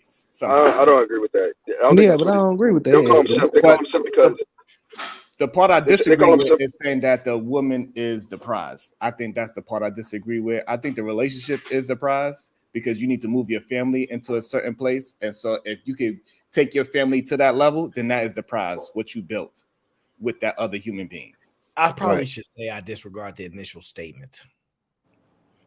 Because like what I do is I jump past the stuff that ain't important. The prize, I don't give a damn. But I wasn't referring when he said, "Man, take care of everything." They call this business. Not the first part, right? Because that's why Sharon was correct. You're right. I totally am one of those people. I don't even care about what the hell he said in the beginning, because the overall message, which we take from things, I thought he was right. I don't have a problem. When I say I agree with him, it's because I don't have a problem with it. If that makes more, I don't have a problem with what he said. It's not real movement. Most people dislike this guy. And the reason why they dislike it because most men cannot provide 100% for their family, and it is okay. It's okay. I don't give a fuck. I'm sorry. But they feel like they are talking. They feel like he is talking to them. It doesn't necessarily mean that you are a beta because you cannot figure out a way to make enough money to provide. That's correct. I don't think even if you can afford to. I don't think even if you can afford to pay the 100%, you should pay 100%. Okay. No, people don't like him. No. People don't like him. All right, I like that. Cause that's how the youngsters coming right now. I ain't gonna lie to y'all, SB. We hear what y'all saying, as they should. We coming like, yeah, we can pay it all, but nah, we not. What you gonna put to this table? So ain't nothing wrong with that. That's what you decide to do. But every decision you make, it comes with consequences. It's just as simple as that. Okay. Yeah, I'm sure we good with our consequences, SB. You know that. So all I'm saying is that the problem is that once somebody of a different stature, they say, I do all of these things and this is my results from it. And then you're like, well, I ain't doing that. You a simp because you do that. That is where the problem lies. Because you got to go build your life the way how you seem fit. But look, so Sharon, if you want a 50-50, then you go ahead and get your 50-50 and be proud of your 50-50. But if I do 100 and whatever I'm getting out of my life, I'm proud of my 100 and whatever I'm getting out of my life. Don't try to slight me for mine because I'm gonna slight you for yours. Right. That's the problem. This is a problem you're missing from it. It's not necessarily about that you provide everything and you're a simp because of that. People are telling you a simp because you're providing everything and your woman is still acting. Your woman is still acting up, and she's not appreciating you, even though you're doing everything for her. That's the problem. I think that's what people call you a simp. Now, if you're paying 100% and your shit's in order and your shit's still working out for you, you're not a simp. But if you paying 100% and then it's still not, you still the dude who's getting cheated on. You still the dude who's doing no one appreciates you in your house. That's you a simp. At that point, you a simp. If your woman don't respect you and you're paying 100%, that's a simp. That's a simp move. Okay, so thank you, Sharon, for correcting me. I don't agree with the whole dang statement. I'm glad you caught that because I really don't give a damn about most of it. But I guess I see y'all y'all want to get real intricate with breaking this down. Apparently, right? I can't just have a little bit of. I think AL's point is valid as far as okay, you pay all the bills, but then this happening, you a simp. I get that part too because it's not that you actually getting the compliance and dominant and all those things that come along with it, and you getting treated right. It's when the guys see you doing all that type of stuff. And it's going a certain way that they don't respect it and call you simp. I could kind of see what that means. See, but the problem is that he's not a simp because he's getting exactly what he wants out of his relationship. A lot of the times, those men that is getting ran over by their kids and their wife, that's what he want. He like all that shit. He to go and complain. That's fair. We shouldn't. The definition of a simp is somebody that is trying to get some, and he cannot get what he actually wants. Agreed. That's why we say he a sucker or a wimp. Like that's normally what the words we use, but now when we evolve language, it starts to evolve a little bit more, and you're simping and you can't really simp for your wife and kid if you really want to get deep into the part. But I understand what AL was saying, and I understand what the guy was saying. The thing as far as they call it man that pay whatever. I don't have an issue mainly with the statement. I think he meant to piss people off. I don't mind that at all. Go ahead and ruffle some feathers and that part. That's why I like part of the delivery. He's not on the internet for nothing, guys. He's making money from it. Let's be honest. I don't know where else he makes his money. It's none of my business. He's also a scam artist too. So yeah. I don't know nothing about him at all. But this is what he do. Even with his products, he used a little bit of the truth to sell a lie. This is what he do, and now he just uses it in a verbal form. So yeah, let me read some of the super chats that came in. Shout out to Arnold. He says, "I told a chick to keep me off the books. Her baby daddy was giving her $2,500 a month. She was gonna let love mess that up." Arnold, we can't do that. No. Tell her keep that 25 coming through. But listen, that is finessing though, Arnold. You saying she finessing her baby daddy for that 2500 and you around? Oh, you helping her finesse. Okay? The red pill Randy says, is she? Nah, that's what he was doing. If she has a new man, I'm just paying child support and doing stuff only for my kid off the books. Or doing stuff for my kid off the books. She on her own for those household needs. Yeah, that guy in the video is 100% right. Either man, no finessing when he comes in. Peter the investor sent the super chat, and that is for the water fund. Shout out to my guy Peter. Red Pill says he mixes true stuff with false stuff, and that's how scammers talk. It's some 100% wrong stuff, and what he says he combines point. It's a tactic. Okay. Hey, don't be stealing my points, goddamn Red Pill. Ooh. I don't know him. So I can't speak to what he does because I don't know who the hell he is. I seen him with the 50-50 guy argue. And I have some disagreements in some areas, but some of the things he says, I can see where y'all say he's mixing truth with lies, and that's what people do. I ain't mad at that. The problem is he said it all in one message, which is to convolute things and da-da. Okay. I agree to that. Which I need to learn how to do because clearly that plan works. I need to figure out how to do that shit. My God, you do know how to. You do need to figure that out. My whole thing is this though. Like if like I don't understand like this whole like paying 100%. Like I feel like you should put whatever you got in the pot and whatever she got needs to go in the pot. And like y'all are too able-bodied adults. You're with jobs. All that shit. I'm like we're both putting in on that shit. Yeah. You are a grown ass woman. Yeah. So I feel that, OG. So that's not what he said though. And this is the point. Right? You have to add the whole point. He's saying you telling me if I'm paying all the bills, like I'm a beta. I'm paying all the bills. I take care of everything. I take care of everything around here. You calling me a beta? See, in context, that's what he's tying it to, and that's where the confusion comes in, right? If you just saying she making all this money, she can do whatever the hell she want with it. He didn't say that. He did He might say that in another video. No, I don't care what money that woman matter. But in this video, when we breaking down, because I ain't see it, no, he didn't say that. But I get your point. In that interview, he does say that. In that same interview, okay. Well, listen, I ain't watched the interview. I don't know the man. I just know he had the argument with dude on the couch, and that's it. I have nothing else beyond, because he's not somebody that I have interest in. So yeah. And then Sharon going around here destroying his good name, talking about his scam artist. So what? Oh man. If he ever see my show, he gonna come after me and be like, "Where's Sharon at?" But like, his arms are too short to box with God. So dang, that's crazy. That's crazy. That's why I can't stay away from you New Yorkers. Okay, I can't say. Sharon got the Timbs out right now. Sharon got the black Tim energy. Sharon got the black Tim energy. Let me tell you the proper way to argue with that guy when it's time. Okay, let me get to this guy with the that's a nice sweater and some African beads. Shout out to this brother. Let's hear what he got to say. Reason why women are asking for money up front, because too many men have bought their masculinity.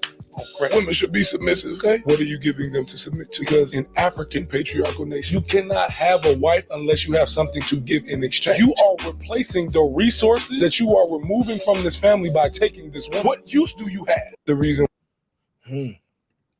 Now I know you guys probably need me to play it again because y'all don't quickly, download that information, right? So if you need me to play it again, I absolutely will. For anybody that didn't catch everything that he said, who wants me to replay the video?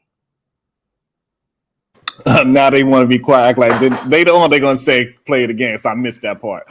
But I don't think men are en masse. The 51% or greater are using a masculinity on credit, but it is a great amount of men that will use the fake jewelry, fake clothes, the car, and have all this facade of who they are,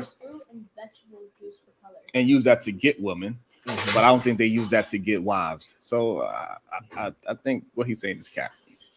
I thought something that he said was interesting, if I heard it correctly. He said that women are getting stuff from men because they got their masculinity on credit. I'm not sure if I heard that 100% correctly. That's correct. He made that statement. Okay. So if he said that statement, I don't believe that's true.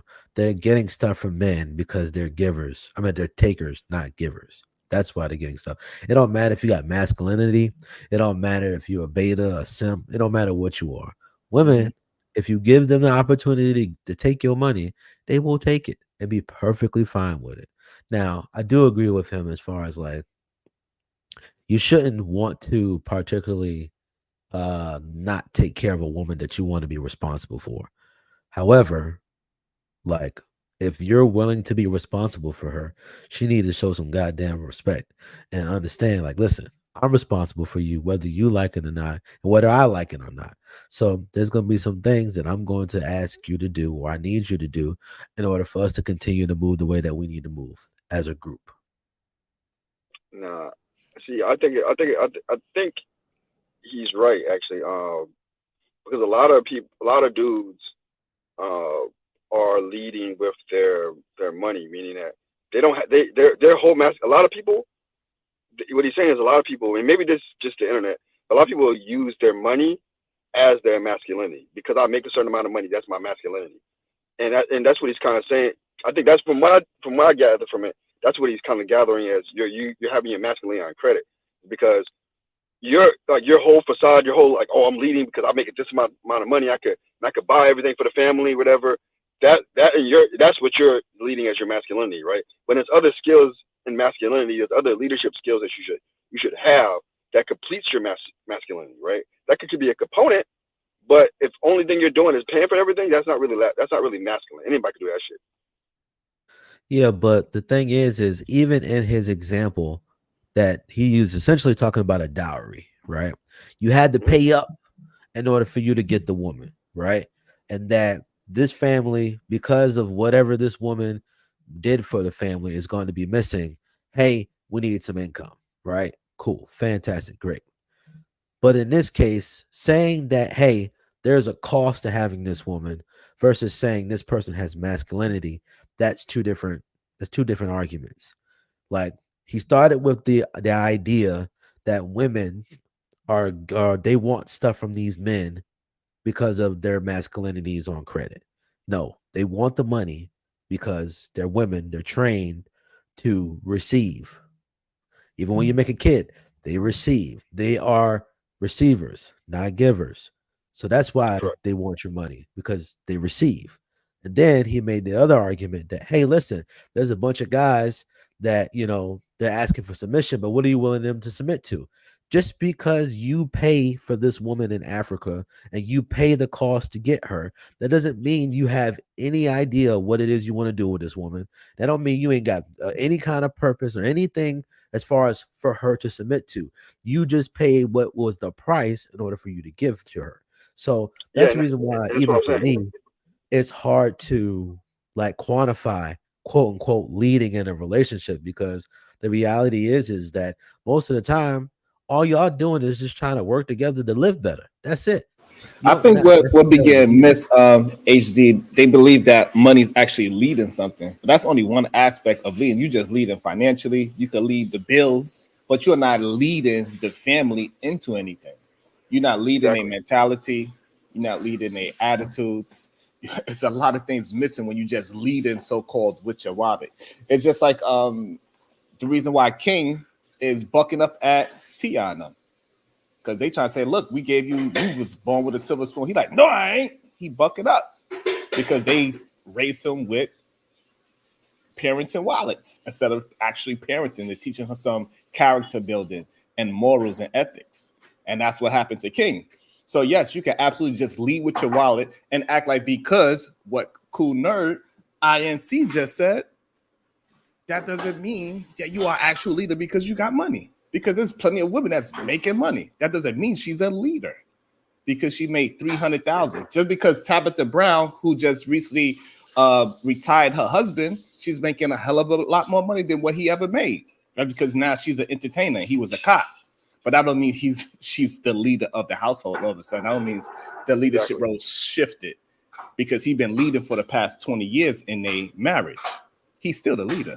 This is that she got an opportunity to make a buku amount of money because of the field that she was able to get in. It's a big difference. Exactly, Sharon. Like, it's not just, and so I think that's the reason why he said credit. Because also another thing is, he also said, what is your usefulness? Right. A lot of people, just because you make money, don't mean you're useful. Like, right. And also another thing is, like, we got this picture of like the dowry isn't just a payment for the woman. It's also it's supposed to be a symbol of what of your ability, right? Right. It's supposed to be a symbol of, okay, this is what I can do. This is just a small token of what I can do, right? So like, it's not just about, oh, here's $500. You know what I'm saying? Here's $50,000 for your daughter. No, it's supposed to be, I have this amount, right? All right, here's a sample of it, and this is to exchange for your daughter. Yeah, but if they said, hey, it's $5,000 and that's a dowry, and he went and found $5,000 from anywhere, right? He don't have no real money long term. He just paid the price, right? He showed an example, but that doesn't mean that just because he showed an example doesn't mean that tells the whole story of that brother. Right, exactly. So that's what I'm saying. Like, you can spend that, you can have that $5,000, but if you don't have those other skills, if you're not useful, you don't have those other skills, right? You don't have your full masculinity. That family's still not gonna give you their daughter to marry. All right, there's not anybody can get $5,000. I mean, I agree. It would not be wise to just judge a man that's willing to pay a dowry as the only criteria for you to give your daughter away.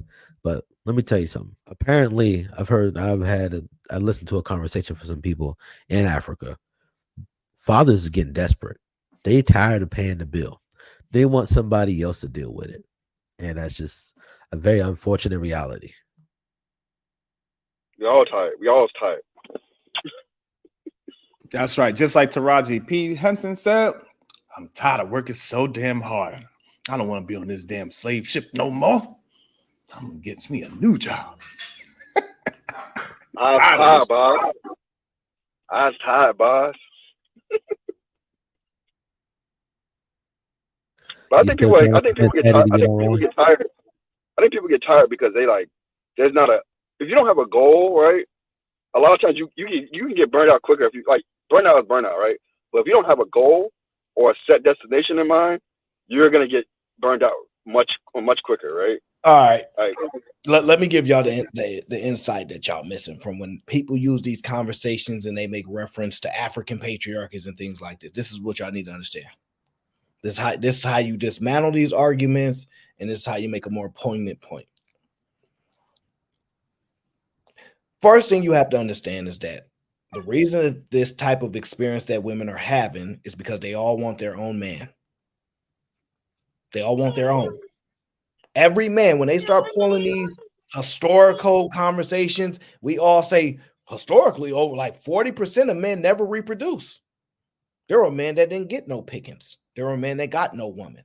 You're trying to tell every woman gets a man by default because she refuses to share.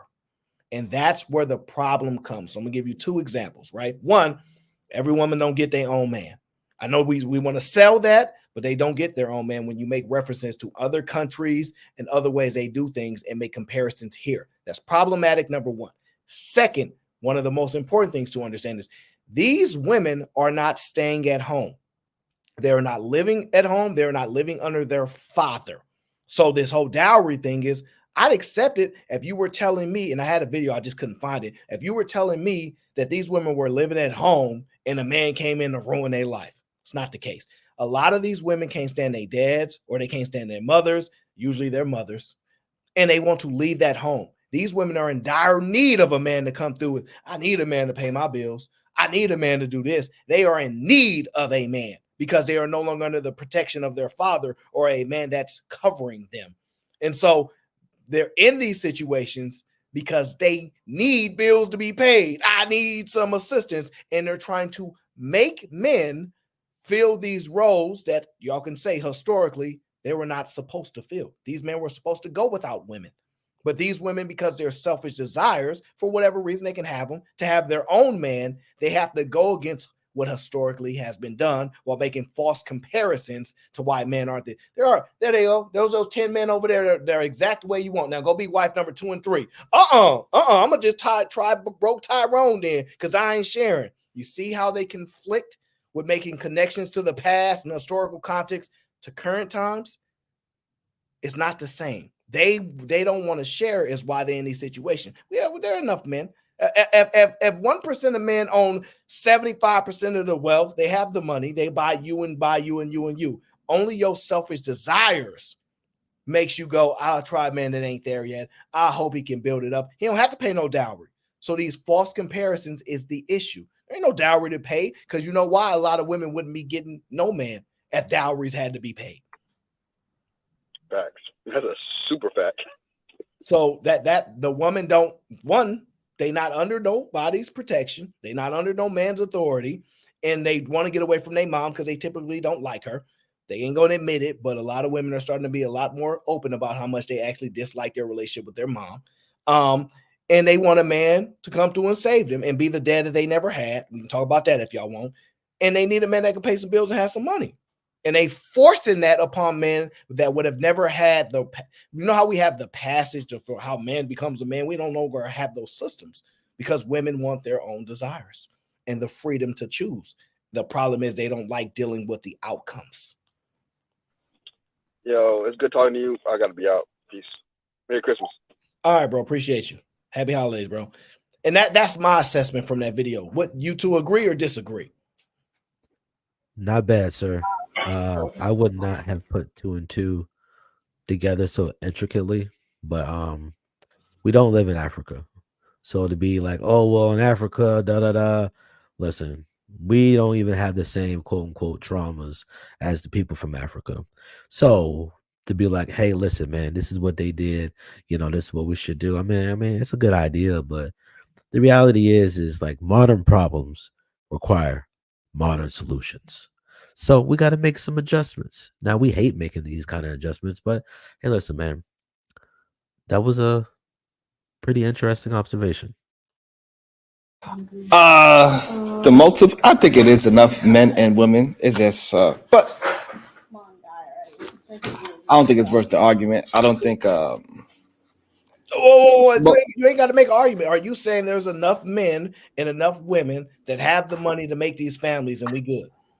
Yes. Oh, okay. Well, fine. But I was responding to his argument, and fair enough. I don't think, according to the standard, there's enough. Whatever the proclaimed standard, not my standard, or what we mean. You might agree reality is what's thrown out there. It don't seem like our opinion it would be accurate when we assess it against what they're saying the requirements are. Because you'd have to get a woman out of the home that she's already covered in. A lot of guys not in a position to do that. And then she also would have to want to pick you. Under that, a lot of relationships are made under duress. And sometimes that's not a bad thing. Like, that's why we tell people, you ain't got to have no money, be broke together, figure it out. And that's why I said that's that building process. But that's the problem. If the argument is go pay that dowry to that family to remove her from that home, we can't have those two things existing. So that's what I'm more in line into. But I'm with you, fine, because I don't think I'm supposed to live in a middle class home. Like, I don't necessarily think that's the standard. You see what I mean? So I could be in a more poor neighborhood, a more dangerous neighborhood.